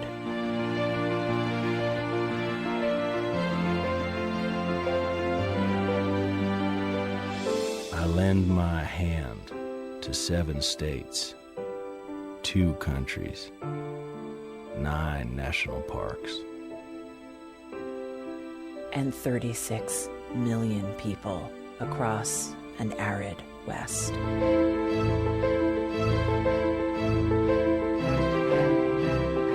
I am not the strongest or the largest, but I am the hardest working.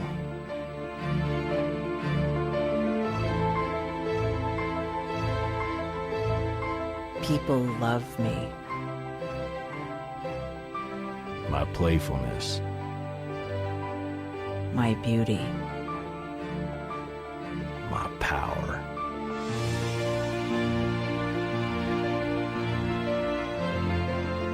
My life.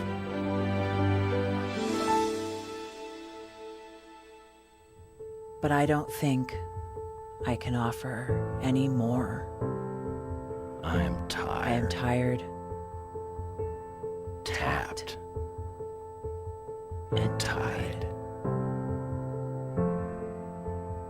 Of the hundreds of major rivers in the world, I am one of the few who no longer kisses the sea.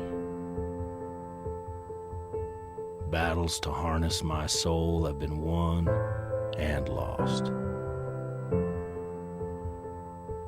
Use me wisely, and I will sustain you.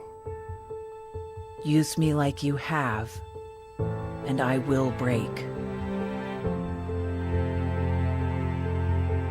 My name is Red.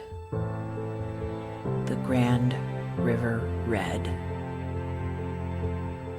The American Nile. The Canyon Maker. I am the Colorado River. And I am the most endangered river in America.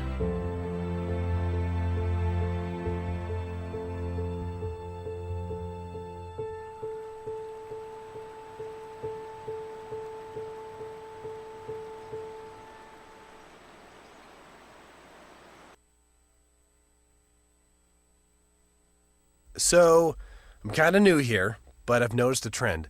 My human does this funny thing where she goes around and gets all my toys, and then she hides them in that basket by the door. But it's always the same basket, and it's always in the same place. And then she acts so surprised when I find them, but, she's putting them in the same basket. Again. It's like, hello? That's where you put it last time. You were the worst at hide and go seek.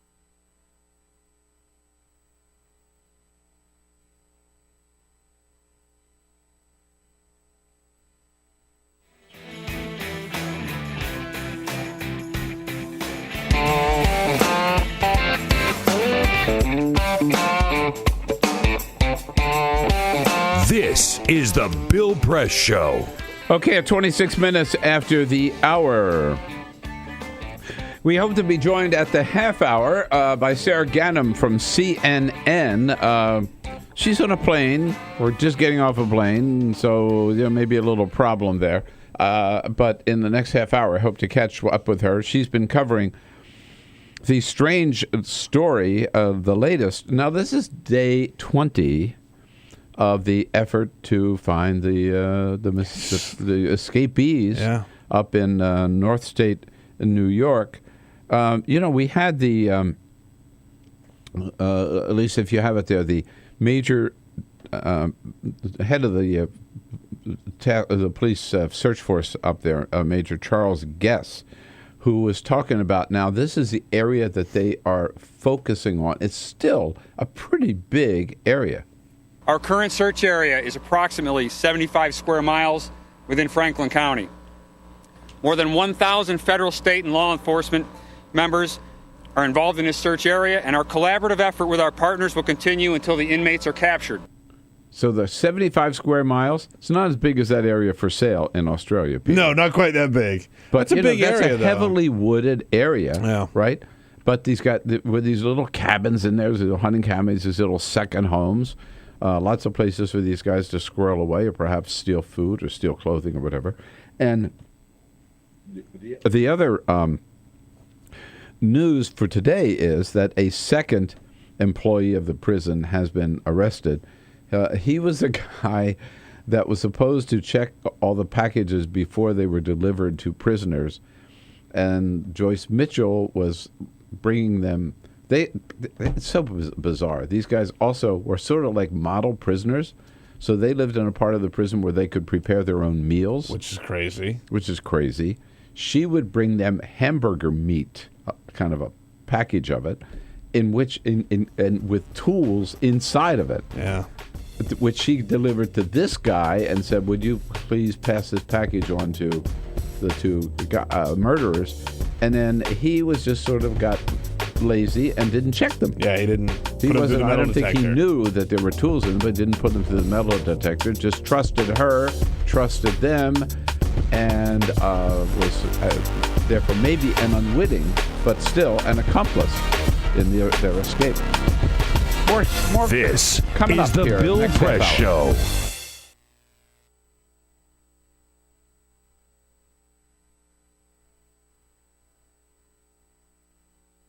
We came here to Foster City, where we're going to watch UC Berkeley, a University of California SWAT team, do a hostage rescue scenario.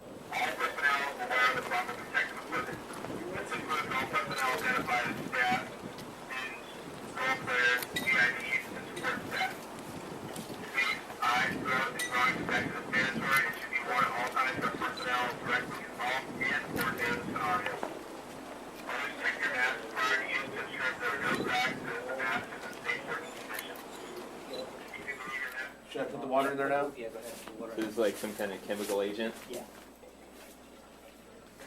Copy, we're ready. I'm gonna get shot. I already know it, dude.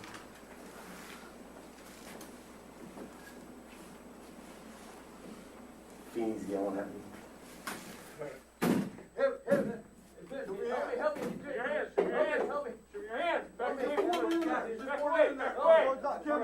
Gentlemen, we have a chemical. We need to pull our person out. Get these guys out of here. Pull them out. Pull them out. Pull them out. Put your hands on your face. Put your hands on your face.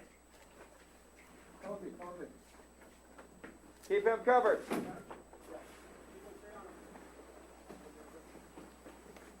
Your head up. He's got a shotgun back there. That's all right. Keep his hands up where we can. Hands on your face. Hands on your face. On your face. On your face. Someone cover me. I got a holster up, bro. Okay, pull him around the corner. Pick him up. Get him out of the building. Quickly. We've got this. Let's get that guy out of there. You, come towards us. Keep your hands on your face. Turn around. Face away from us. Back towards us. Quickly. Back up towards me. Quickly, quickly, quickly. Pull him out of the room. We're exfilling, Billy. Yes, we are exfilling. There's actually around around 92, 94, there was an attack on the chancellor at his residence, which is on campus. And we realized at the time that we didn't have any resources to deal with that kind of threat when it took place. So, and I think about 15 years before, they had some kind of semblance of a SWAT team. So they regenerated the idea of activating a SWAT team. And then since then, you guys have kind of branched out to doing what kind of stuff? Well, since then, we train for everything. We train for every eventuality, barricaded subjects. Like I said, most of what we do is high-risk warrants.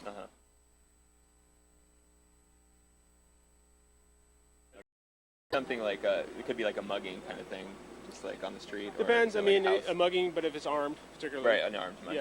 Right. Exactly.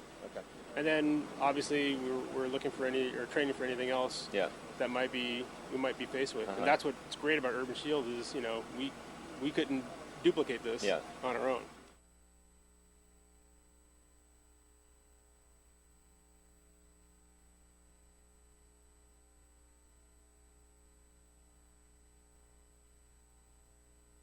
What the frack? What the frack? What the frack? What the frack? President Obama, are you fracking kidding me? Reopen the EPA studies in Texas, Wyoming, and Pennsylvania. Fracking pollutes our oceans. Fracking poisons our water. Fracking makes climate change worse. Fracking relies on toxic chemicals that cause cancer. Ban fracking now. Ban fracking now. Go on.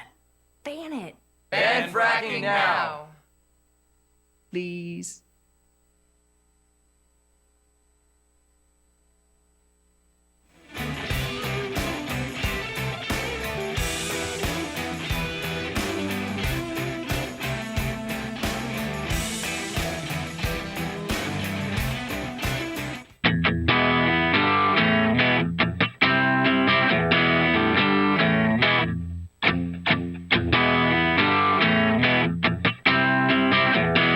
On your radio, on TV, and online. This is The Bill Press Show. You got it. 33 minutes after the hour, June 25, Thursday.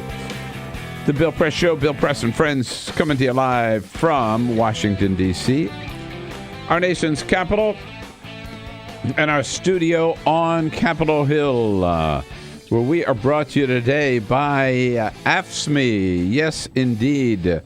Good men and women, members of AFSCME, under President Lee Saunders. They are the largest public employee and healthcare workers union in the entire country. Do damn good work, and you can check it out. Their great work at their website, afscme.org, AFSCME.org. Well, we have mentioned this a little bit earlier with Susan Page from USA Today. Have we seen public policy turn around on any topic, at least in my career and in my observation, as we have this week on the Confederate flag and everything related to the Confederate flag. And we've been talking about this all week, of course. Same-sex marriage, I was surprised how fast that went, right? But that was like over 2 or 3 years. The Confederate flag was last 2 or 3 days. Yeah, seriously. I mean, before last weekend, you could not find a politician in the South who had anything, would even talk about the Confederate flag, let alone have anything bad to say about it, or let alone say, take it down, right? And then, now, Jeb Bush and Mitt Romney were ahead of the pack. Before the rest, they were the ones who came out here and said, no, they ought to take it down, and Jeb Bush did so when he was governor of Florida. But it really started with South Carolina Governor Nikki Haley getting her state leadership together and asking the legislature to take it down. Thought that's what the legislature, but leaving it up to the legislature. Well, then right after that, we saw this cascade of activity nationwide. And now it's just every day there are more steps, not just about the flag. So on the flag, South Carolina legislature voted 103 to 10 in the House. 103 to 10 to start debate over taking the flag down. The Senate just did it by voice vote. Governor of Virginia, Terry McAuliffe, says we're going to take it off the license plates. And the governors of Maryland, North Carolina, and Tennessee said, we are too, right? In Mississippi, they said we're going to take it the little Confederate emblem off the Mississippi state flag. Yeah, I'm going to get that done. Right. And then the governor of Alabama said, hey, I ain't waiting. He just gave the order. Take it down. Get him down. There are 4 of them took down.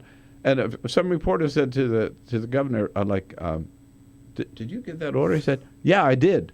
He said, why? He said, because it's the right thing to do. Boom. Boom. End of story. In Alabama. Alabama. No debate, no vote by the legislature, no, boom, just did it. Good for him. Yeah, yeah. And it goes on. And then it's not just that. It's also the some of the paraphernalia, the retail stores, right? Target, Walmart, eBay, Sears, who else? I don't know. They all said Amazon. They're not going to sell paraphernalia anymore. 2 different flag companies, Valley Forge Flag Company and one other, I forget, said they're not going to make the Confederate flag anymore.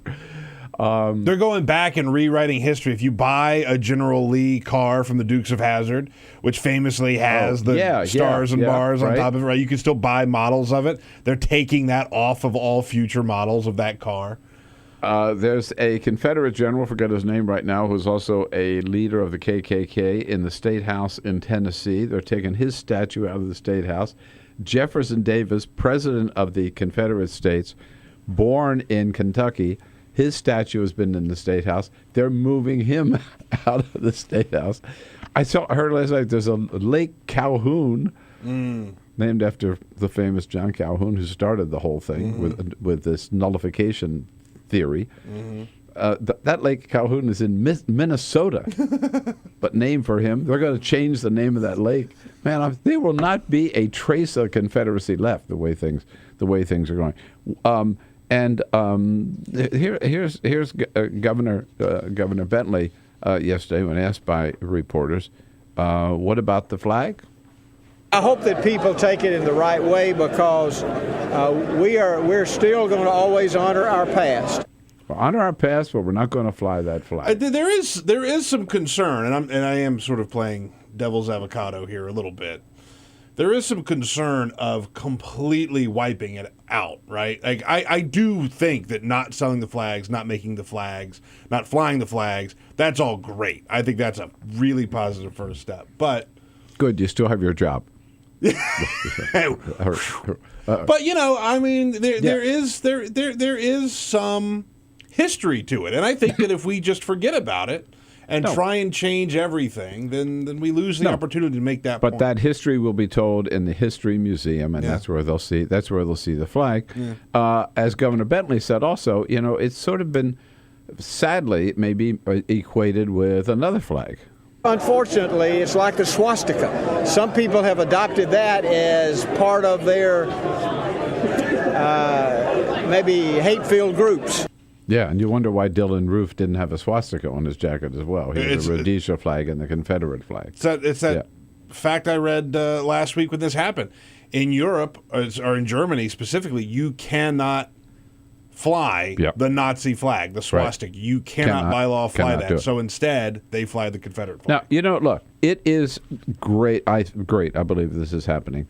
It's sad that it took the murder of 9 people in Charleston and the Mother Emanuel Church to bring us to this point. But it's good to see this attention to the fact. Here's the problem that I have, that I think people are almost seeing this as an easy direction to go in. What I mean by that is those 9 churchgoers were not killed by the Confederate flag. They were killed with a gun. They were killed with a Glock 45. They were killed with a semi-automatic pistol that was designed for use by the military and the police. Why? To fire off a lot of shots at one time and kill a lot of people at one time. A gun, in my opinion, that does not belong in the hands of any private individual. And yet, Dylan Roof, as twisted as he was, as full of hatred as he was able to walk into a gun store, plunk down the cash, and walk out with that gun, no questions asked. And that is just wrong. And with all this, so here's, this bugs the hell out of me. Everybody's talking about the flag, but nobody's talking about the guns. Nobody.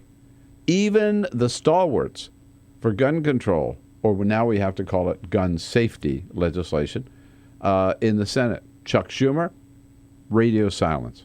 Dianne Feinstein, radio silence. Joe Manchin, Pat Toomey, the ones who had the bill the last time to ban assault weapons and have universal background checks. Haven't heard from them. Nobody's talking about it anymore. Why not? Even President Obama, the morning after the killings, last week when he came into the briefing room, he didn't say, we need to pass an assault weapons ban, or we need to get rid of these semi-automatic weapons, or we have to have background checks. He didn't call out the NRA. He didn't challenge the Congress. He didn't call for even a national conversation on race, which he did before. This time, all he said is, at some point, we have to come to grips with this problem. Whatever happened to the fierce urgency of now? So my take on this, and please jump in. You know what it's like here. Not a one-way street. We love hearing from you on these issues. 866-55-PRESS, and we know you have a lot to say on this issue. I think that it's great to be talking about the flag, but we can't stop there. My comment would be, okay, let's take care of the flag. Let's take care of the flag. Yes, but then let's take care of the guns. The things that actually kill people. Mm-hmm. Right. Yeah. Right. And I know, after all the clamor after Newtown, 20 first graders gunned down, 6 adult supervisors in that school gunned down. Everybody thought, this is going to be it. This is going to make the difference. And nothing happened. But at least at that time, there was some effort to make something happen. The NRA at least had to get out and work to try to stop it. This time, they don't have to go to work. People have just they've thrown in the towel. Yeah, they have. On guns. Across the board, it seems to me that everybody has just thrown in the towel, saying the NRA is too powerful. There's nothing we can do about it. As long as you take that attitude, nothing will ever happen. 866-55-PRESS is our toll-free number. Join the conversation. This is the Bill Press Show.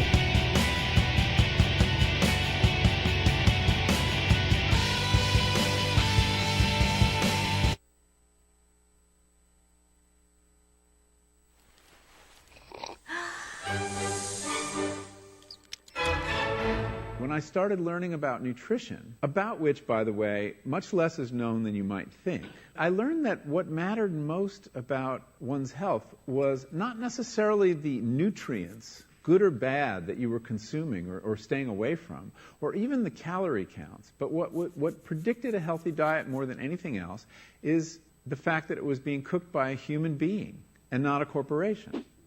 Corporations cook very differently than people do. They use vast amounts of salt, fat, and sugar, much more than you would ever use in your own cooking. And the reason they do that is those are 3 incredibly attractive and incredibly cheap ingredients. And when they're layered properly, as in a chip or pastries and forms of junk food, they're incredibly addictive. They really press our buttons. They activate our dopamine network, our cravings. And in fact, people in the industry, they don't talk about addiction in the food industry, even though they traffic in addiction. They talk about craveability. It's the same thing. And snackability is another term they use, which is a lovely word. And then the last point about corporate cooking that's important to understand is they cook different stuff than you do at home. What they're good at, in general, they don't cook that well, but things like chips, they cook incredibly well. And here's a classic food that if you make it yourself, if you've ever made French fries, you have to wash the potatoes, you have to peel the potatoes, you have to slice the potatoes, you have to fry them in a lot of oil, you have to spatter your entire stovetop, you have to clean up, and then you have this pot of oil you have to get rid of. I mean, it's really difficult, and it's a pain. They're wonderful, but it's a pain. And if you make them yourself, you'll only eat them every 6 weeks, 2 months, because it's too much work. But when you let corporations cook for you, it's so simple and so inexpensive, and they're really good, that you will have them twice a day, as many people in America do. So you see the kinds of foods you end up with are these labor-intensive foods and desserts. These special occasion foods become everyday foods when we let industry cook for us. Eat anything you want, Just cook it yourself.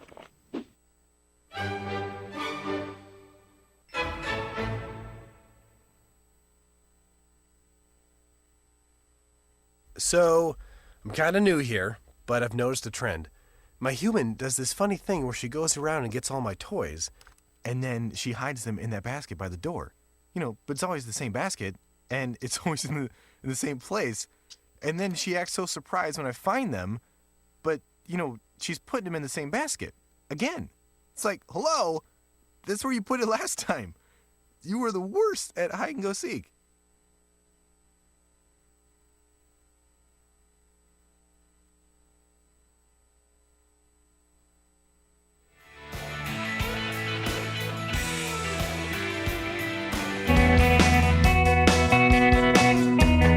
On your radio, on TV, and online. This is The Bill Press Show. Rich Masters, Democratic strategist, will be here in studio with us as a friend of Bill for the next hour, and we'll be joined by Wes Lowry of the Washington Post in Charleston, I believe, Peter, right? Yes, indeed. Right now, we're talking about the increasing actions taken every day by states across the Union to get rid of the Confederate flag and everything associated with the Confederate flag. State after state after state. What's it all about?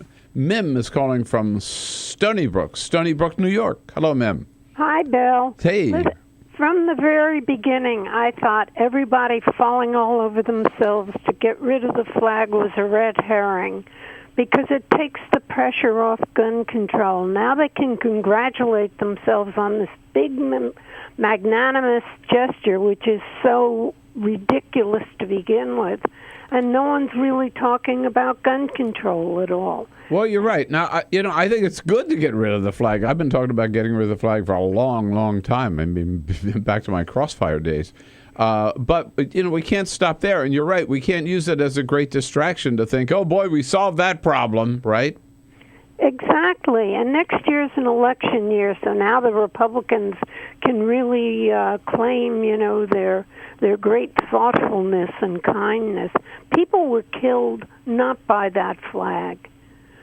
They were killed by a gun. The fact that the kid had flags on his shirt, yes, of course, that's an obvious symbol, but it was still the gun. Yeah, and I've been really disappointed in some of the people that may not have succeeded in getting new gun safety legislation, but at least you can count on them that if something happened, they were out there talking about it. I keep thinking about Chuck Schumer. He used to be the guy. Yeah. He was always the guy. He has not a peep out of Chuck Schumer on this issue. Which is odd for Chuck Schumer.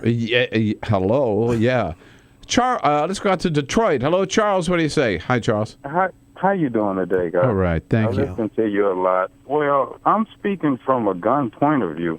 I live in Detroit, Michigan. Okay, they do background checks. If you purchase a firearm, you have to take it to the police station and it's registered. So I'm a person that lives in a city where there's lots of carjackings, home invasions. I have to get up to go to work at 3 o'clock in the morning. How am I going to protect myself when in this city, a lot of times I call the police and they don't even show up? So what am I to do if you tell me get rid of guns? Because you'll never get them out of the criminals' hands. Well, Charles, that's a long discussion.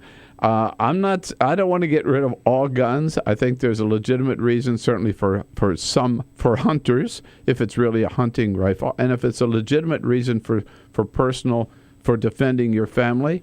I could see that as well. But the kind of weapons that are out there, these are weapons. They're weapons of war.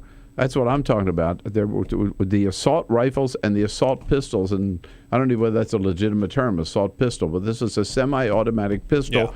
Yeah. Just go online, read about it. They were designed for the military and for the police. And for those weapons to be out there in the hands of civilians, particularly sick people like this, I'm sorry. You're just making it worse. I mean, I saw some nut from the NRA who said, the problem was those 9 people in that church didn't have their own guns. Yeah. Yeah. That's some people in Newtown said, that should have given those first graders guns. Sick. Yeah, Wow. all those first graders had guns that would have Right. been sick. That was one of the things that struck us when we were in Cuba. I think I mentioned this on the air the other day. We were asking about the inevitable question. You go to a big city, a new city, a strange city, and people in our group are saying, so is it okay to walk around anywhere? There's areas that we ought to stay away from. And the answer was, you have to worry about anything in Havana. The whole part of the city is safe. Nobody's got a gun. There are no guns. Not wild. Yeah. Jesse is down in Miami, Florida. Jesse, hi. Thanks for joining us. What's your point? Hey, hi, Bill. Hey, you said the sick. That's the problem. The taking down the flag, getting rid of illegal guns is all well and good, but motivation. We got a society that produced that young guy who killed them kids in the school. Now this young guy still wet behind the ears, killing religious people. What kind of society is producing this? That's the real question. That's a good question. Yeah, you know what, Jesse? That's a question all of us have to ask ourselves, right? Yeah. And it's very troubling that somebody could come up with all the advantages they have of living in this country. I'm not saying this guy came from a wealthy family, but he the United States of America and had a chance to go to good public school, I'm sure, and then turned out like this. But I guess that's human nature. May be the easy answer. It's just like some of these young kids that we hear today, young Americans even, who grow up, have a great education, and then turn and want to go to Syria and join ISIS. Yeah, right. Doesn't add up. No. That just doesn't make sense. Right. But that is an important issue to talk about. That doesn't mean we shouldn't do something about the guns. Elizabeth in Marion, North Carolina. Hi, Elizabeth. Hi, how do you do? Good. Thank you. Thanks for joining us. What's your point? I'm concerned about the takeover of our public lands and the national forest by the NRA and the gun culture, and they're placing shooting ranges all over the country. What? In national parks? In national parks. And I feel like they're doing this because they want to force the public to take over the risk of these places. And it's not just that people shoot each other there and practice their shooting, but it's a real problem because of contamination from the lead. And the EPA has been prohibited from regulating lead from bullets now, so we're at a super risk for this contamination that we get a lot of our drinking water from our public lands. Well, you know what, Elizabeth, I've never heard about gun ranges that the NRA or anybody else has been locating on public lands. It's worth checking into. I'll tell you one thing. I am positive it's not happening in national parks. I know John Jarvis, the head of the National Park System. I know that's not happening. Wow. Maybe on some public lands under the Bureau of Land Management. But we'll check it out. We will. Thanks for the call. Appreciate it. We'll come back and tell you what the president's up to today. This is the Bill Press Show.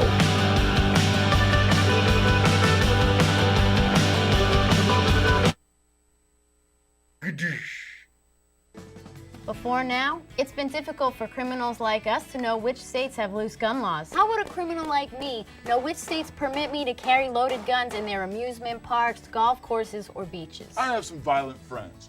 We all wear leather jackets and scream at women. And we want to find out which states we can buy and sell guns easily. CrimAdvisor.com. That's the site to find out where it's easiest for felons and fugitives to buy, carry, and even traffic guns. That's why I love Arizona, where I can go see the beautiful Grand Canyon and carry a loaded gun without even having to get a background check. You would fail that background check. I'm sure of it. Now, what about a road trip? What states can I go to fill my trunk with guns and take it back home for my even more dangerous friends? CrimAdvisor has a list for that. That's so unreasonable. Our traffickers' top 10. Nevada. What happens in Vegas may have to stay in Vegas, but your guns don't. Bring them over to California and sell them. The market up there is hungry for guns. I understand that CrimAdvisor.com will tell me which states really cater to us criminals and creeps, but what about the states where we're not so welcome, the ones that don't get us? I don't even like saying the name of these states, but California, Connecticut, Maryland, and New York all have laws to keep guns out of the hands of people like us. I want to shoot California so bad. Boo, California! Boo, go home. Wow, CrimAdvisor.com has all this information? Sure does. CrimAdvisor.com. Plan your perfect getaway. Oh, like TripAdvisor. Oh. You wouldn't let money just blow out of your house. So when your AC or heater is on, make sure the doors, windows, and fireplace flue are shut tight. If you're headed out, turn down the AC or lower the heat by 10 degrees. And always keep your water heater set at 120. A little bit of common sense goes a long way. Get more great tips at energysaver.gov. So, I'm kind of new here, but I've noticed a trend. My human does this funny thing where she goes around and gets all my toys, and then she hides them in that basket by the door. You know, but it's always the same basket, and it's always in the same place. And then she acts so surprised when I find them, but, you know, she's putting them in the same basket. Again. It's like, hello? That's where you put it last time. You were the worst at hide and go seek.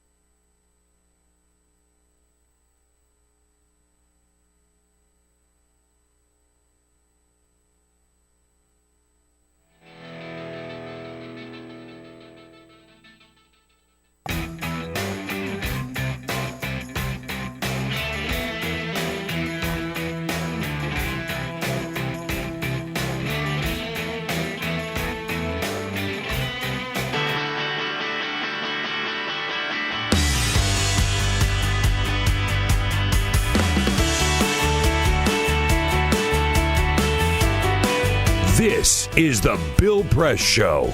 Okay, Rich Masters here, Democratic strategist, as a friend of Bill for the next hour. We'll be joined by Wes Lowry from the Washington Post. President Obama has one event on his schedule today, a private event. He and the vice president get the daily briefing this morning, and then nobody knows what he's doing the rest of the day. He won't be playing golf. He doesn't do that during the week, so who knows? And then we have a daily briefing today with Josh Earnest at 12:30. Otherwise, we'll be back here to continue our conversation with Rich Masters and Wes Lowry and this all of you. Is the Bill Press Show.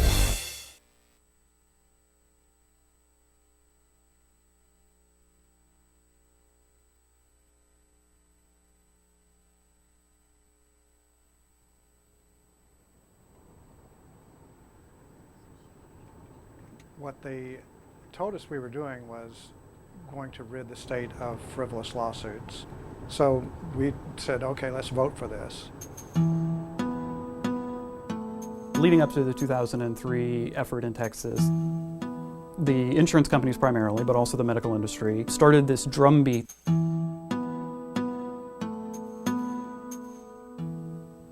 They were alleging that medical malpractice lawsuits were soaring and the cost of healthcare was going way up. They barraged the citizens of Texas with these frightening, scary messages that we were in some sort of crisis. But the reality was that simply wasn't true.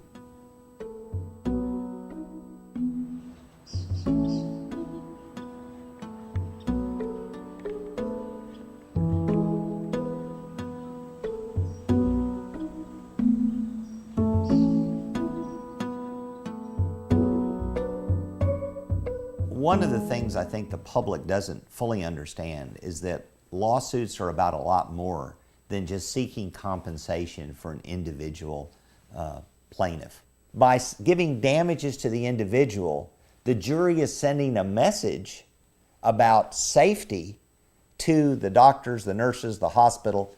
Please change your ways. Make healthcare safer to protect all of us. Bill and Kelly Putnam experienced a nightmare scenario. They're in the nursing home with their father. The nurse administers medication improperly. As a result, he started to choke on the medication, and Kelly was forced to provide CPR on her father while staff at the nursing home did nothing. I was probably 6 inches away from my dad's eyes. He's no longer thrashing, he's no longer moving. And so they took him to the hospital, they worked on him, cause of death, aspiration. Texas Board of Nursing ruled that the nurse not only did what we said she did, but she also said that the facility had her destroy the medical records for that day and create a new version. I decided to give a lawyer friend a call. I went through probably 10, maybe more. All of them I got the same letter back stating that because of tort reform, we cannot afford to litigate these types of cases. What the 2003 restrictions did was make it economically unfeasible for most attorneys to take most medical malpractice cases. It's a cynical attempt to make it harder for people to go to court by making it harder for them to get representation.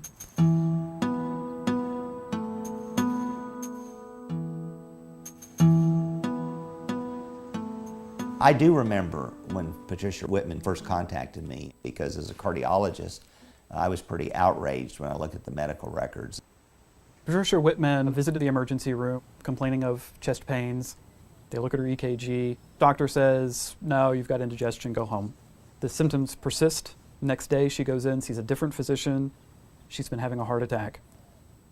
Anyone looking at this EKG in a patient with chest pain has to consider that that patient is having an acute heart attack until proven otherwise. All of these abnormalities were essentially ignored, and a diagnosis of acid reflux was made in Patricia Whitman's case, and that was the wrong diagnosis. The doctor came in and he said that I had substantial permanent heart damage and that I was, quote unquote, 100% disabled. Prior to the heart attack, I had a 3,500 square foot home that I took care of, and I was on my feet 8 hours a day going to cosmetology school. Then I would come home and cook for my kids and do whatever else needed to be done. I did it all. After the heart attack, I couldn't keep up with the house. I couldn't pay the mortgage. My life has changed a lot. I will never be able to do what I used to do. I have to depend on 5 heart medications that I have to take every day in order to survive. This is a letter from one attorney. It would be difficult to prove that the ER physician's conduct rose to the level of gross negligence. No attorney would take my case.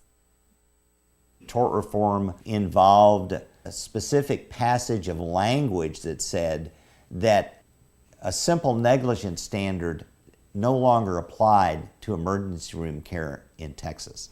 The new standard was a gross negligence standard called willful and wanton negligence. That doctor saw me walk through the door and said, that's my next victim. And of course that doesn't happen.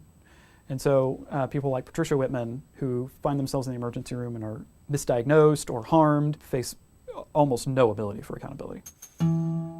If you look back and you break down the arguments made by the insurance companies and medical industry about the cost, quality, access of healthcare in Texas, by every metric, we're worse off today than we were 10 years ago.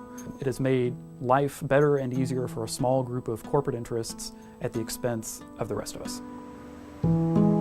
These corporations, they have no fear because they know that they're not going to be held responsible. It shouldn't be about money. But unfortunately, that's the only language these people speak. That's why we're out protesting. We will stand out on the street in front of the facility with signs that state what happened and make sure that they understand that we're not going to go away and that what they did was wrong. We must restore meaningful accountability in this state so that another family does not go through the same nightmare that they've been through. If enough people in the public say enough is enough, then politicians have to think twice. We're never going to be able to compete with the special interests in terms of campaign contributions and money. Where we have to compete with them is in boots on the ground. The more people that rise up and say, we want our rights back, then they have to think about it. And once we've made them think about it, then half the battle is won.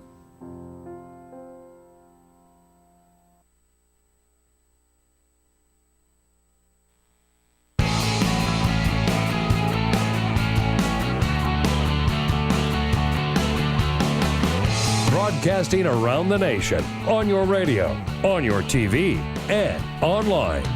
This is The Bill Press Show. The latest from Iowa, Hillary Clinton 50, Bernie Sanders 24. He's on his way. I feel the burn. Feel the burn, Bill. Catching up. Hello, That's right. everybody. What do you say? Thursday, June 25. Here we are. It's the Bill Press Show. Bill Press and Friends. Coming to you from Washington, D.C. and our studio on Capitol Hill. Reaching out to you coast to coast on your local Progressive Talk radio station. Good to have you with us. Thank you for tuning in. And don't forget, support, if you're lucky enough to have one, support that local Progressive Talk radio station and the businesses that you hear as the sponsors on the shows there are very important to keep the progressive message going all around the country. We're also here with you on Free Speech TV nationwide. I've got a satellite dish. Check us out on the Dish Network or Direct TV. And worldwide on our video stream, youtube.com/TawkrTV. Peter, we had anybody from Afghanistan? We had somebody from Afghanistan a couple weeks ago that were listening. Yeah, really. Yeah, she said that the internet connection in Afghanistan was oddly Kabul. better than in Kabul was better than the Comcast one that she used to have in Minnesota. So it's not. That's not a big challenge. Right. Anything's better than pretty low Comcast. hurdle. We'll tell you that every time. Thank you again for joining. Don't forget, we love to hear from you. So, what do you think about all these issues? 866-55-PRESS is our toll-free number. We'll pay for the call. You just give us a holler. And also, you send us your comments on Twitter at BP Show or on Facebook at facebook.com/Bill Press Show. And very, very exciting here today. Big day today to welcome back a good friend of ours, Democratic strategist, Rich Masters, who's executive vice president, if you Yeah. please, Oh, my goodness. of Exactly. the Corvus MSL Group. Don't ask me what that means. Yeah, I don't know. I got no idea. I got nothing. I hope it means you have a staff of 50 and, Yeah. and he's got people now. and access to the corporate jet. I can't get my expense reports done. That's essentially my life. I thought it was pretty great how we just helicoptered over here from like 3 blocks away. I did from the Hamptons. I was in the Hamptons last weekend. That's right, yeah. You choppered in. Well, that's why we have that pad on the roof. That's right. I knew it would come in handy one of these days. Right. Peter Ogburn and Elisa Murphy leading up the team here today. Hey. Hey, good morning. Always with Jamie Benson on the phones, ready to take your calls at 866-55-PRESS. So again, we warn you, he's tough. You got tough screener to get through him, man. And Cyprian Bolding, who's also tough. Is he awake by now? He was. I caught him dozing a little earlier. Oh, yeah. All right. Well, Sleeping Beauty in there. those of you watching for Free Speech TV and talk, Oh, there he is. Awake. You woke him up. Oh, good. Thanks, Cyprian. Thanks, Cyprian, for that. So, big day yesterday, Rich, indeed, in American politics. And nobody captured that, I think, better than Conan O'Brien last night on the meaning of yesterday's big event. Today, Bobby Jindal announced he's running for president, and next week, Chris Christie will announce. Yeah. That's right. One guy who's been to New Delhi and one guy who's been to every Delhi. Oh, my. Oh, isn't that cruel? Isn't that mean? Don't we love it? Every second of it, by the way. Now, which one's been to New Delhi? Because I don't actually think Bobby Jindal's probably been there. You know what? I think you're probably right. He just made that up because it made a good joke. But we'll get into the man from Louisiana knows more about Louisiana than anybody else we know, and how good of a job Bobby Jindal has done, and what are his chances. You could tell us all that in 30 seconds or less, Rich. Yeah, I can sum up his entire 40. I've been great. Better than I deserve. Is that all right? Of course, that's a pretty low bar. Yeah, I was going to say, yeah. Indeed. So Rich is here for the hour. As a friend of Bill, we'll be joined by Wes Lowry from the Washington Post, who is on the ground in Charleston, coming up at the half hour. But first, Peter, as always, Rich, is the big full story court today. press. Oh, I know. Yes, indeed. Just a couple of other stories making news to the Clinton Correctional Facility. Another corrections officer has been charged in the the inmates that broke loose. Now, we knew that this one prison guard had been arrested. She was the one that supplied them with the tools. Joyce Mitchell. Tilly. Wasn't that her name? Tilly? Yeah. Tilly. They had supplied her with the tools. This new officer, his name is Gene Palmer. He's facing 3 felonies and a misdemeanor. He promoted, one of the charges, promoting dangerous prison contraband, and 2 counts of destroying evidence and 1 count of official misconduct. They say that he is the guy that was responsible for putting all of the items through the metal detector that went to the inmates. So Joyce Mitchell was putting the power tools inside packages of frozen meat. He was supposed to put it through the metal detector that would have caught those tools, and he did not do that. He also accepted gifts from the inmates, paintings and things like that. Paintings? Yeah, because, that prison artwork, there's a big market for that, apparently. But, this plot thickens, man. And by the way, they still haven't found the missing prisoners. Day 20. Day 20. Is that crazy? Can you imagine? Oh. There's somebody's basement. But I always said, I was saying the other day, so the law in New York is, 24 days and you're a free man. The deadline's coming up there. To Omaha, Nebraska, where we had the College World Series been going on. It was University of Virginia and Vanderbilt, where last night we saw Virginia win that World Series. They beat Vanderbilt 4-2 last night. That is the school's first baseball national championship. So congratulations to the Cavaliers from Virginia. Whoa. How about that? I didn't know crazy. There was a College World Series, but... Yeah, it's a thing. It's not a big Usually LSU wins it, but just or South Carolina. Or South Carolina. I mean, it's one of the two generally. There, yeah. And McDonald's has still been trying to figure out how to recover with their sluggish sales. They introduced breakfast all day, and yesterday they announced they are going to be selling their premium pulled pork sandwich at McDonald's. So you could go get I can't call it barbecue because it ain't barbecue, but it's a pulled pork sandwich that you could buy at McDonald's. They think that this is going to help boost sales. So wow. Well, it's good they're going with the health. Yeah, right. Yeah, they've really been making things healthy for people. Because that's what they're focused on. I tend to think that even bad barbecue is still pretty good barbecue. This I ain't gonna touch. I ain't touching the. I don't know. They do the McRib. Really? They do the McRib. I do eat my one McRib a year. Mm-hmm. Exactly. All right. Well, we'll see how that plays. I ain't going to be the one to try it. All right. What am I supposed to do? Yeah, let me know. I'll give her a shot. So it was in Kenner, Louisiana yesterday that Governor Bobby Jindal pulled his supporters together. Elisa, if we have just the announcement, the very first thing. Now, this is the man. He's going to set this country on fire. Here's how he's going to do it. I am governor of the great state of Louisiana, and I am running for president of the greatest country in the world, the United States of America. Whoa. Man, that is it's electrifying. I know, isn't it? No? Electrifying is an adjective I use to describe him quite frequently. Yeah. He says, there are talkers and there are doers, and I'm a doer, not a talker. He's sure not a talker.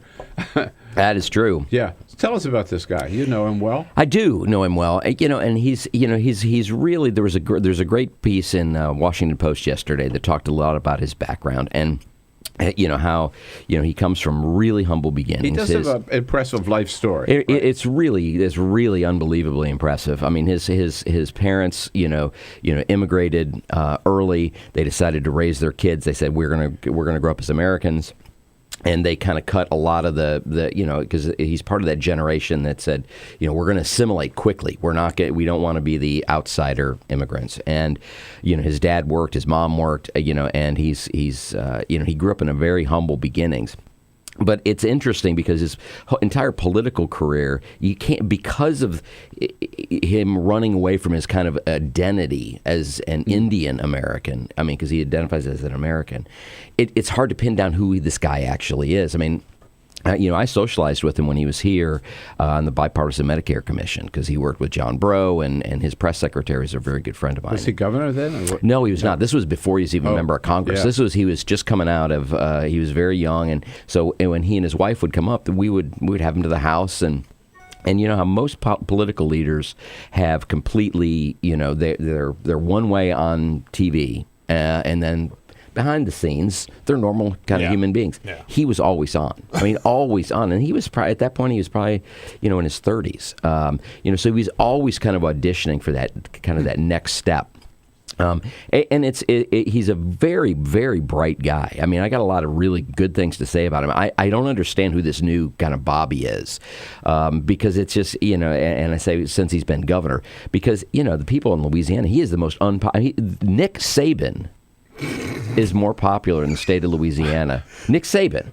Now, if you're an LSU football fan, you understand that there is that is bad. That's bad. That's bad, and he abandoned the state. I mean, he was elected for the sole purpose of this announcement yesterday. And you know, I mean, he like Grover Norquist, you know, dropped the state's budget. You know, I mean, he wouldn't allow anything that could smell of a tax. Everything had to be run by Grover's people. So even Republicans in the state have said, "Forget this guy." I mean, they're done. I mean. I've read some scathing. No, I have too about stuff from Republicans in Louisiana who are just like, "What is this guy doing?" Yeah, I mean, he's, you know, it's going to travel with him, Rick. It has to travel with him. He could not be elected. I mean, right now in a heads up, Mary Landrieu got destroyed last November. In a heads up race with her right now, she might actually be able to beat him, even in one of the deepest red states there is. Wow! Right now. Wow! I mean, he is that unpopular. I mean, it's unbelievable that he would launch. You know, I don't know that ever has happened where you have a governor who is so deeply unpopular, even amongst his own party in his state, launches this delusional kind of campaign for presidency. Usually, let's go back, for example, to George Bush. I mean, whatever you think of him, he was popular in Texas, right? As governor, right? Ronald Reagan left after 2 years, massively popular in California. Right. You know, across the board. But to be chased out of Louisiana almost as governor. Almost. Right? I mean, there are people who want him to leave now that he's getting, please free us. But you know, I remember, we were talking about this a little bit earlier, when he first came on the national scene, he was a star, right? I mean, people thought, hey, this guy is he's really going to go places. Now we've seen him like for 5 or 6 years as governor of Louisiana, and what was it? The response to the State of the Union, I guess he gave 1 year. Or something. It was disastrous. It was so bad. It was the so State bad. Of the Union, wasn't it? Or it was. Yeah. He gave the Republican response, and it was after it was Obama's first State of the. State of the Union. So. Yeah, I thought it was the very first one. Yeah. It was, and you know what they did that was going to put him on the map, and it destroyed him. I mean, they did several things wrong. I mean, I'm a communications guy, right? They did several things wrong there. I mean, first of all, he was not ready for prime time. I mean, and he's so young. I mean, he looks younger than he even is. Yeah. So that doesn't help. Number two, for the previous week, Obama had been talking how bad the economy was, as he wanted to set up, you know, he was, and so Republicans, if you remember, were all bouncing on Obama saying, oh my gosh, he's talking down the economy. Every time he talks how bad the economy is, you know, so that was their line. So that was the speech that they had, you know, ready for him to go. And Obama came out and said, we're America. We can stand. I mean, he rocked it. And there were Republicans leaping over to get his autograph as he's leaving it, and then he comes on with this dour expression, and he did this silly thing where he kind of walked through the mansion, the governor's mansion, and in the middle of it, he blames government spending and talked about the absurdity of NOAA, spending money on satellites to look on the melting of the ice caps in Alaska. For a governor of a state who has saved millions of lives because of NOAA satellites in the air, predicting when hurricanes are going to come to our state, was just beyond. I mean, just beyond. You know, and time after mistake after mistake. His response to Katrina was to spend billions of dollars putting sand berms to build these little sand islands. Every geologist said this is never going to work, and we spent millions upon millions of dollars doing that for a small government conservative, right? Right. Yeah. So, is he? I mean, does he really think he has a chance, or is he running for vice president, or? I mean, the two things, I think in his brain, he thinks he's going to be president. I think he is a guy who is, he was predestined do something to greatness, right? And so I think in his mind, he thinks that, what happens? He gets in, there's, what do we have, 40, 50 candidates now? Last my count was 56. Yeah. Right. And so he's like, I get in, I can maybe pull my little strain of, whatever, and we have a couple people fall, maybe I rock up. Right. And if I don't, then there's a cabinet position because he's term limited out. He's done in Louisiana. So, he could run for Senate, I guess. But, now they have a bonehead, junior senator and a senior senator who's fixing to be governor in the state. Well, let's just say he's got nowhere to go but up. Because he starts out at 1%. So right, this is, in the latest Fox poll, he can't stumble. That's right. He came in lower than none of the above. None of the above had 2%, and he was down at 1%. So it's a mighty hill to climb for Bobby Jindal. Rich Masters here as our friend of Bill for the hour. You want to join the fun? 866-55-PRESS. We'll be right back. This is the Bill Press Show.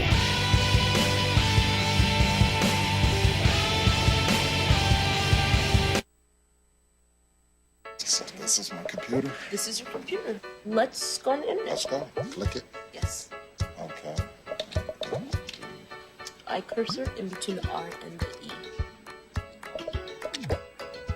When I say dot, I want you to just push the area. She's gonna love me all over again. That's it. Jamaica, here you come. Here we go. Good job. Thank you. Thank you. And I did it by myself. Feel smarter. So, I'm kind of new here, but I've noticed a trend. My human does this funny thing where she goes around and gets all my toys, and then she hides them in that basket by the door. But it's always the same basket, and it's always in the same place. And then she acts so surprised when I find them, but, she's putting them in the same basket. Again. It's like, hello, that's where you put it last time. You were the worst at hide and go seek.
So, same time next week? Well, of course. Put away a few bucks, feel like $1 million. For free tips to help you save, go to Feed the Pig.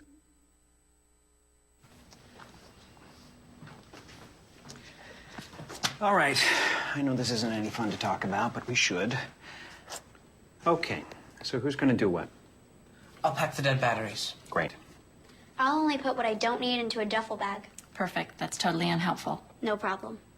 Meanwhile, I will try to comfort everyone by speaking in a calm voice. And I'll try to get the generator going without any gas. Oh, let's not forget the cell phones, which probably won't work. Right. And who is going to handle supplies? I can forget to do a list for us. Thanks, pal. Well, I think we couldn't be any less prepared. I'm proud of you guys. Talk to your kids about who to call, where to meet, what to pack. Visit ready.gov/kids for tips and information. Hey, thanks for stopping by. You know, I followed your character since the first episode. I'm a big fan, big fan. Thank you.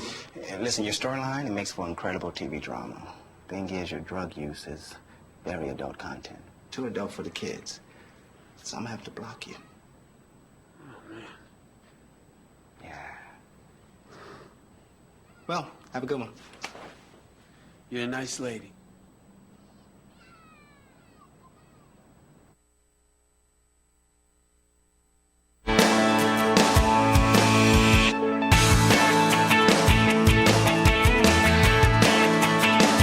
This is the Bill Press Show. 26 minutes after the hour, Wes Lowry from the Washington Post joins us at the half hour.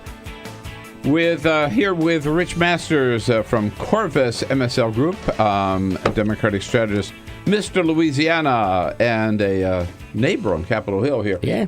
Just about a minute and a half here. So let's go from the person who has no chance on the Republican side to the person who's burning it up on the Democratic side. Yeah, right. Burning it up, meaning Bernie. Yeah. Up in New Hampshire, Hillary 51, Bernie 41. He's moving. The latest out of Iowa, which sounds like, yeah, but Hillary's has twice as many in the percentage as Bernie. She's 50, he's 40, 25 basically. But he had nothing. Nothing. A couple of weeks ago. Wow. How do you? It's dissatisfaction. People are, they still look at Hillary. He's gonna end up with 25 to 30% of the vote throughout. I think because there's a lot of dissatisfaction out there. There's a lot of He's really resonating. He's really resonating. I mean, there's no doubt that he's tapped into the progressive end of the party, and you're talking 25 to 30% of the electorate. He's going to do much better than anybody thinks. I mean, it's that Elizabeth Warren vote that I think is looking for a home. They don't want Hillary Clinton. Martin O'Malley, God love him, is not electrifying anybody these days. And, so where else are they going to go? And, Bernie, listen, he says what comes to his mind. He says exactly what they want to hear. And so he's going to continue to grow. I think he at least tops out at 30%, if not higher. Should Elizabeth Warren have run? Well, yeah. I agree with you. I think she made a big mistake. I mean, I love Bernie, but she should run too. I think she's missing her best chance. When the window's open, crawl through it. Yep, exactly. When the train stops at your station, get on board. Yeah. We'll be back with Rich Masters and Wes Lowry. This is the Bill Press Show.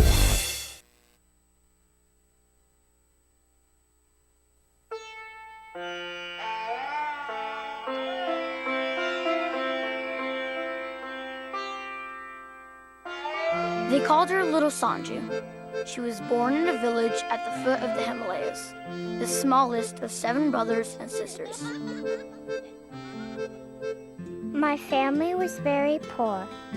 To get by, we raised cows and we made small things for tourists out of bamboo. But we were always hungry, and no matter how hard he tried, my father was always in debt. When I was 11, my father told me I had to go to work making carpets. I had to leave with a man who took me to the carpet factory. The broker who took me away got paid, but they never paid my father anything. I made knots from 4 in the morning until 8 at night. There was never a day off. I was always hungry. I cut my fingers while weaving and had to weave with cut fingers. My hands began to look like my grandmother's. I cried every night. I thought the rest of my life would be only this. It takes 1 million knots to make one 8x10 rug. In the 1990s, 1 million children were enslaved making carpets in South Asia. Then a hero entered the picture. It was you. If you knew how these carpets were made, you would no longer think they were so beautiful. And if you could choose a better rug, your buying power could end child slavery in the rug industry. From that simple idea, Goodweave was born. Here's how it works. To earn the Goodweave label, companies agreed not to employ children. Goodweave makes sure by conducting surprise inspections. When children are found, Goodweave helps them. 2 years ago, a Goodweave inspector named Jonah found me in the factory. When I saw him, I was scared, but Jonah put his arm around me and told me it would be okay. Jonah took me to Gar, a home for rescued carpet kids run by Goodweave. I'm the first person in my family to ever go to school. Today, thousands of children like Sanju have been educated and rescued by Goodweave. And because you chose the Goodweave label, 3/4 of those million children weaving carpets are now free. And Sanju? With Goodweave's support, she's able to attend her village school and live at home where she belongs. Now that's a beautiful rug that tells a beautiful story. Stand with Sanju. Insist on the Goodweave label.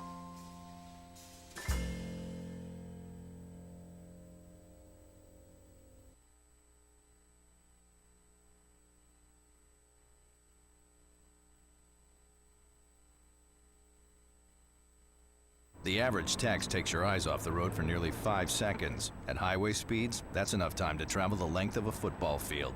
Stop the texts, stop the wrecks.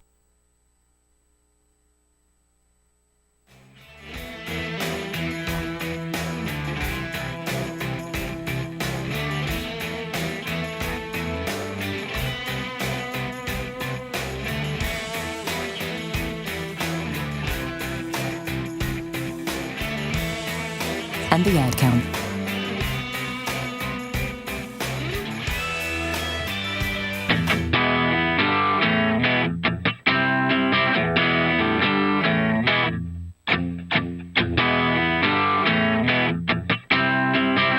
The most valuable morning radio show, according to The Nation magazine. This is The Bill Press Show. 33 minutes after the hour, Rich Masters is here with us as a friend of Bill on the Bill Press Show this Thursday, June 25. And our studio in Capitol Hill, reaching out to you coast to coast on your local progressive talk radio station and on Free Speech TV.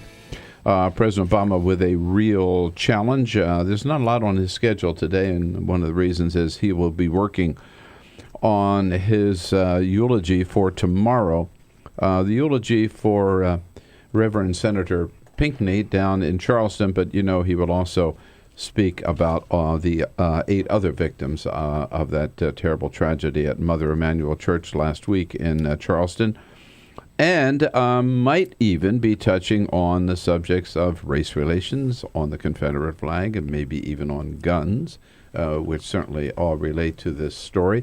It's going to be a big day for Charleston, indeed. Wes Lowry, our good friend from the Washington Post, national reporter, has been down in Charleston and joining us on our news line this morning. Hello, Wes. Welcome back, and good to talk to you. Of course. Thank you for having me. What is anticipated tomorrow in Charleston? What did you pick up on the mood down there, and what's generally the mood in the city?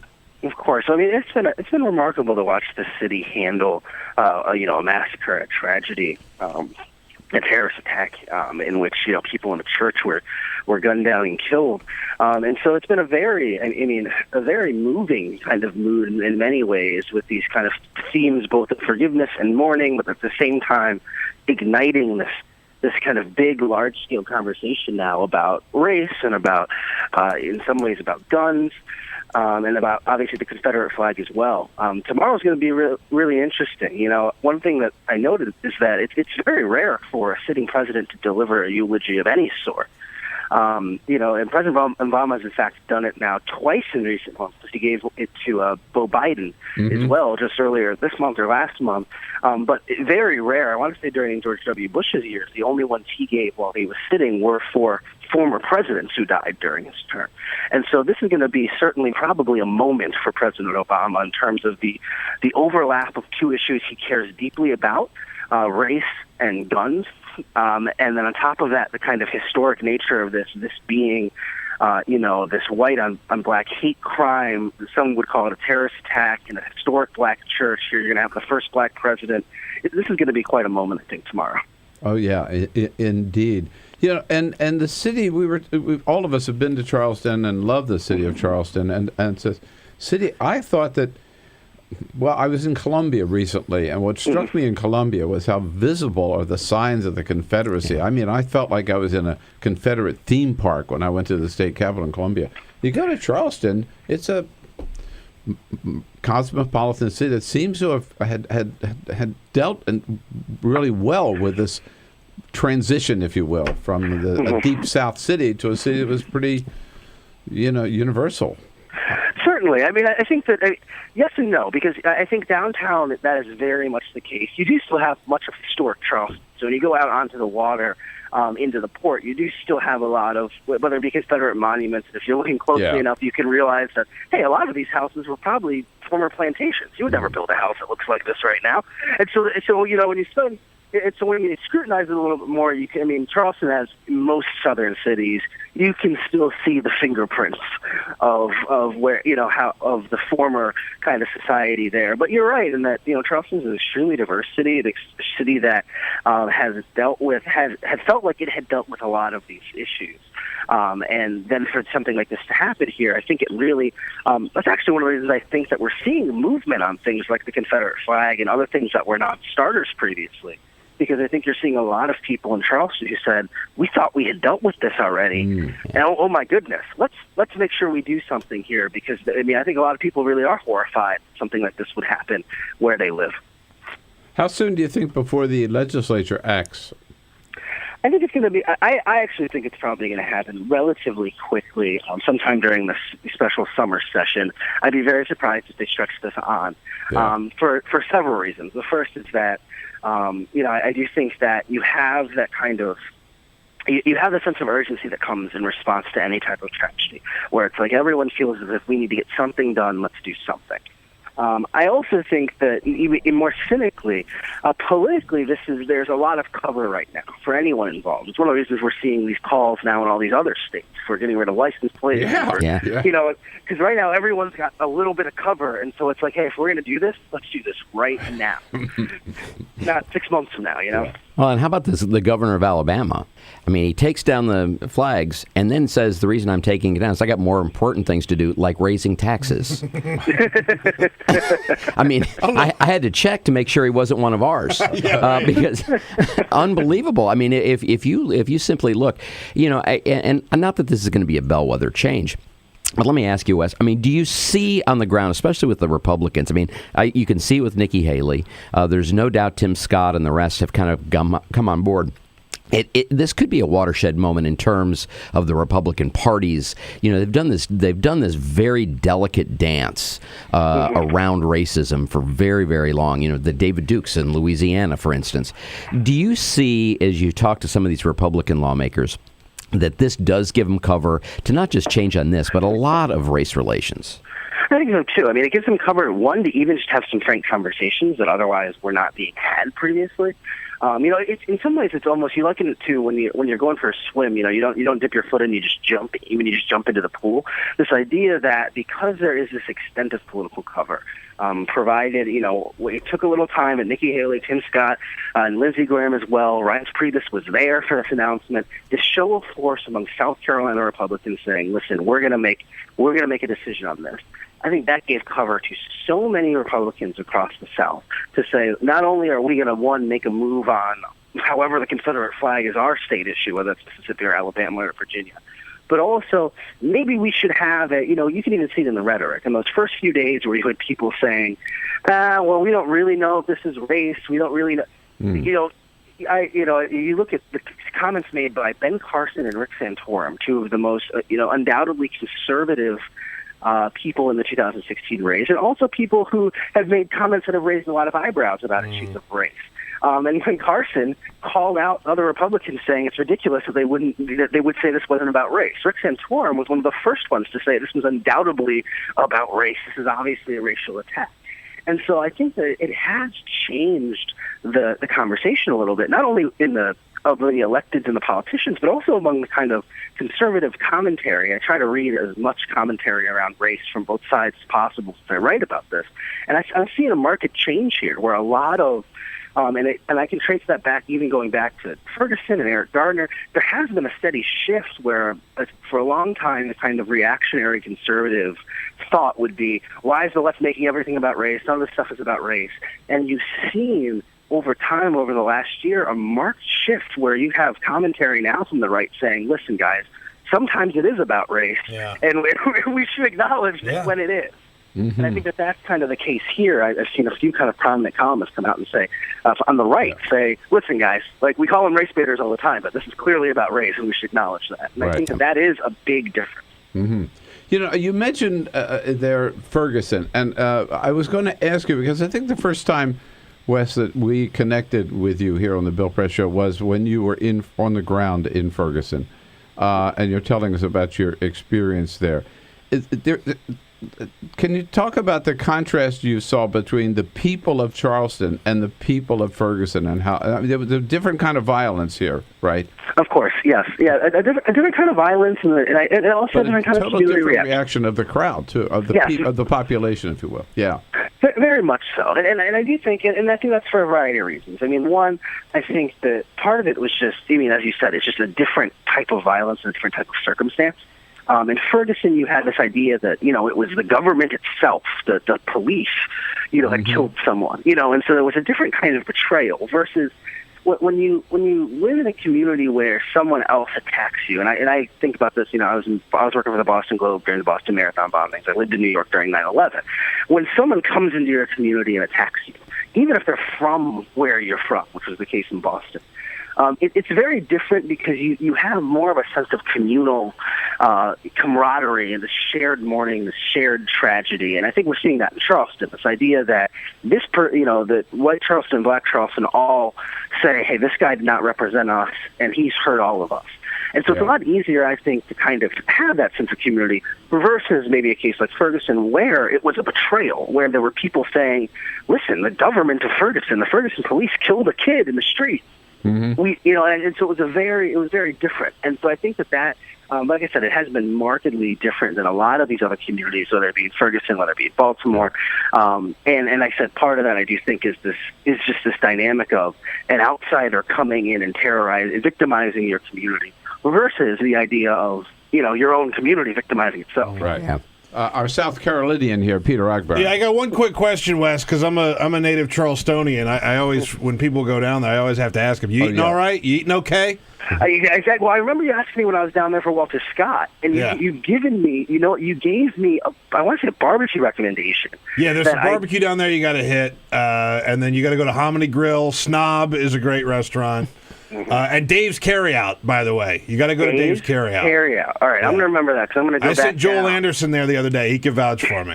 All right. Well, I don't know if I trust Joel. That's a good point. I don't know about that. All right. Well, glad you're back. And Wesley Lowery from the Washington Post. Thanks, Wes, so much for checking in with us this morning. Thank you. All right. It's now 16 minutes before the hour, top of the hour with Rich Masters here as a friend of Bill. We'll continue on the other side with your help at 866-55-PRESS. This is the Bill Press Show.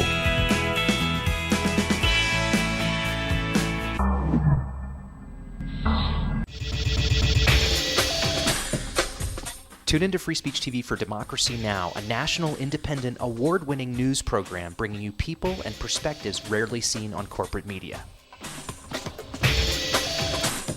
I'm the retired bishop with the Episcopal Church as the bishop for all chaplains in federal service.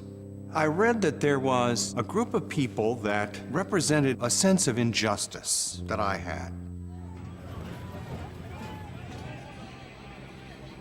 We'd lost Zuccotti. I mean, there was a kind of a hope that maybe Trinity Church would be gracious and give refuge. We picked this day where we would gather and demonstrate that Trinity was closing its ears to what was happening. We marched around the block, and I realized that, my goodness, they're carrying a ladder. And I thought, well, this is the moment.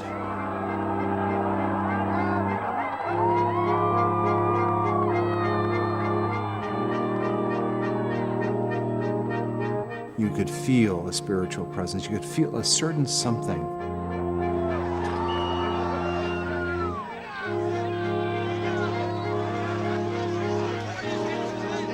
And then the cops came in.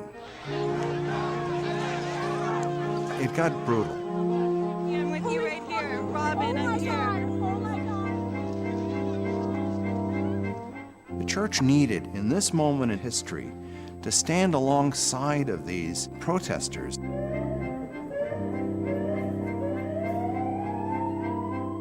truth of Christ is found in the pews, is found in the institutional church, but it is also found in the streets. It's found in the honesty and the integrity, the insistence of people that you find in Occupy Wall Street.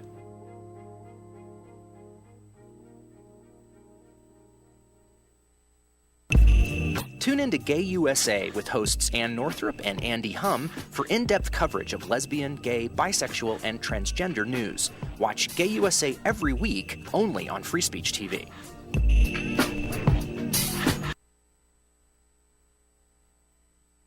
What the frack? What the frack? What the frack? What the frack? President Obama, are you fracking kidding me? Reopen the EPA studies. In Texas, Wyoming, and Pennsylvania. Fracking pollutes our oceans. Fracking poisons our water. Fracking makes climate change worse. Fracking relies on toxic chemicals that cause cancer. Ban fracking now. Ban fracking now. Go on. Ban it. Ban fracking now. Please.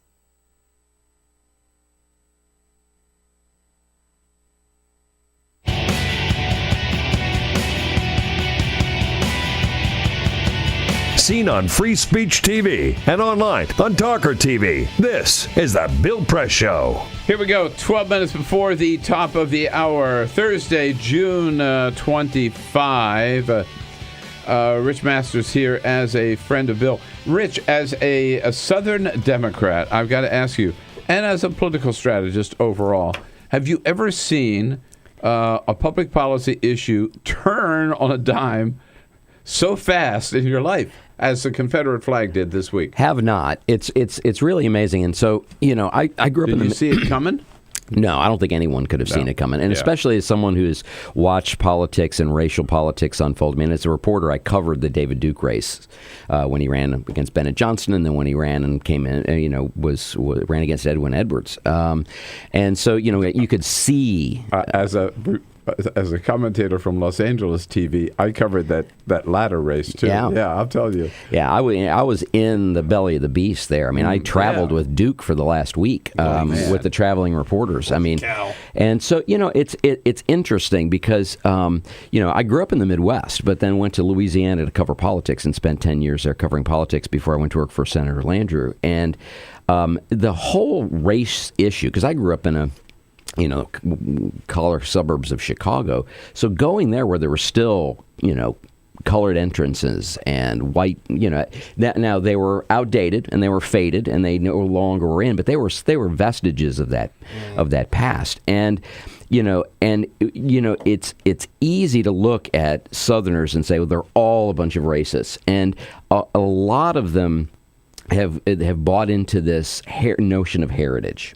And I can see heritage, not hate, right? At the end of the day, the root cause of the Civil War was hate and oppression. And over the years, I think the United States has kind of tried to say, okay, after post-Civil War, we want to pretend like it really kind of didn't happen. Mm-hmm. And so for years, they pretended it didn't happen. And then it slowly became, heritage. I mean, and the Confederate flag itself went away for a very long time. What brought it back? Martin Luther King and the Civil Rights Movement. So there was reasons for that. And so the flag itself stands for hate. It does belong in a museum as a vestige of the of our past. It shouldn't go away, because we need to look at that and remember the hate that's behind it.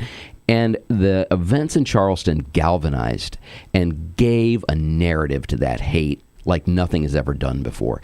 And I hope certainly that it's going to wash away this facade of heritage, and let's remember, people who died in the Civil War. I mean, if you look at it, the folks that died in the Civil War from the Confederacy were not rich landowners that owned slaves. They were workers. They were people who didn't have any political axe to grind at all, but they fought the battles of the plantation owners.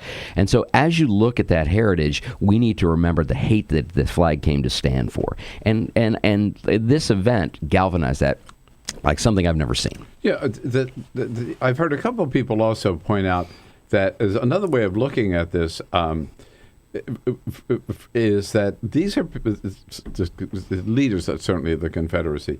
They were firing on American troops. They were firing on American forts. I mean, treason is the word that I've heard a couple of. That's also something the flag stands for, that people kind of forget. Right. They forget it. And if you look at it, the reason they did was because they wanted the nation to heal and to come back together. But as a result, we swept this hatred under the rug. Exactly. Yeah. So, it's not just the flag, as we've been talking about, but when Kentucky says we're going to remove the statue of Jefferson Davis. Yeah, Mitch McConnell. Get it out. He wasn't even from here. He was born here and left. The president of the Confederacy. Yeah. Right? And they have to get rid of his statue. These 9 people who, unbelievable heroes, who prayed with this guy. The simple fact that he said he almost didn't do it because they were so nice to him. Yeah. And if you've ever been to an AME church, you know exactly what he's talking about. I know. Oh yeah. As do I. I belong to First AME in Los Angeles when I was living there. The three of us could walk into any AME church in the country, and we would be today, and we would be accepted in their congregation for as long as we would want to be there. Now, I'm sure I hope they would now look at us a little differently. Yeah, I wouldn't blame them. Have to, but ultimately they'll get it.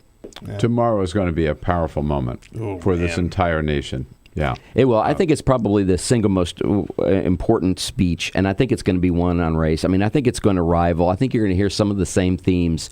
If you remember during the Jeremiah Wright stuff back in 2008, when the president was running, to me that was one of the best. He gave the speech at the Constitution Center in Philadelphia. Yeah. Oh, yeah. It was an unbelievable speech, and I think that the president would do wise to revisit parts of that speech because it was so articulately delivered for an audience of blacks and whites and people who wanted to come together. Yeah. All right. Rich Masters, always good to see you, my friend. Thanks man. So much for coming in. Been too long. I'll be back. I know it's been too long. Get you back soon. Okay. And I'll be back with a parting shot coming up next. This is the Bill Press Show.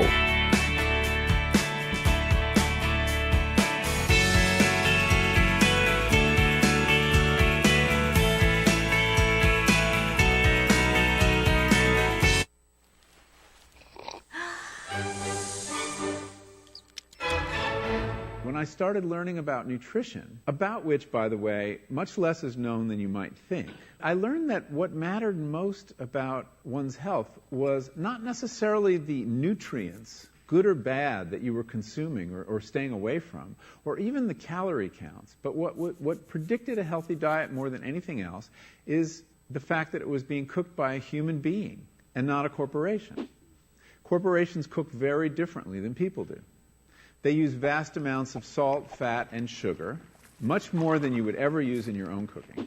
And the reason they do that is those are 3 incredibly attractive and incredibly cheap ingredients. And when they're layered properly, as in a chip or pastries and forms of junk food, they're incredibly addictive. They really press our buttons. They activate our dopamine network, our cravings. And in fact, people in the industry, they don't talk about addiction in the food industry, even though they traffic in addiction. They talk about craveability. It's the same thing. And snackability is another term they use. It's a lovely word. And then the last point about corporate cooking that's important to understand is they cook different stuff than you do at home. What they're good at, in general, they don't cook that well, but things like chips, they cook incredibly well. And here's a classic food that if you make it yourself, if you've ever made French fries, you have to wash the potatoes, you have to peel the potatoes, you have to slice the potatoes, you have to fry them in a lot of oil, you have to spatter your entire stovetop, you have to clean up, and then you have this pot of oil you have to get rid of. I mean, it's really difficult, and it's a pain. They're wonderful, but it's a pain. And if you make them yourself, you'll only eat them every 6 weeks, 2 months, because it's too much work. But when you let corporations cook for you, it's so simple and so inexpensive, and they're really good, that you will have them twice a day, as many people in America do. So you see the kinds of foods you end up with are these labor-intensive foods and desserts. These special occasion foods become everyday foods when we let industry cook for us. Eat anything you want, just cook it yourself.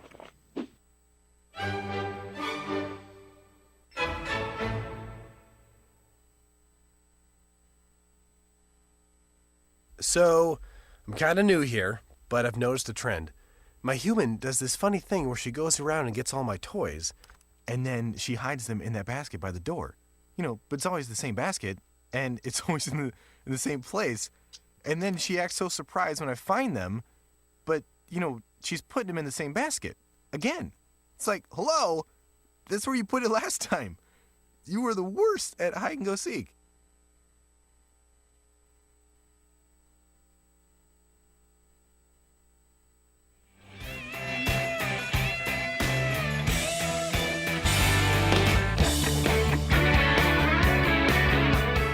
The Parting Shot with Bill Press. This is the Bill Press Show. Well, as we were just talking with Rich Masters, for the South, what a seismic shift. Overnight, symbols of the Confederacy disappeared. The statue of Jefferson Davis, the Confederate flag, on and on and on. But there's only one problem. 9 beautiful people were not killed at Mother Emanuel Church with a Confederate flag. They were killed with a gun. And not just any gun either. They were killed with a Glock 45, a semi-automatic pistol designed specifically for use by police and the military, a gun which no civilian has any business owning, but which Dylan Roof, as twisted as he was able to walk into a gun store and buy, no questions asked. So let's not stop here. Yeah, first, take care of the flag, but then let's take care of the guns. That's my parting shot for today, folks. Igor Volsky will be here tomorrow as a friend of Bill. Have a great Thursday. Come back tomorrow for Igor, and then have a great weekend. This We'll be looking is for the you tomorrow. Bill Press Show.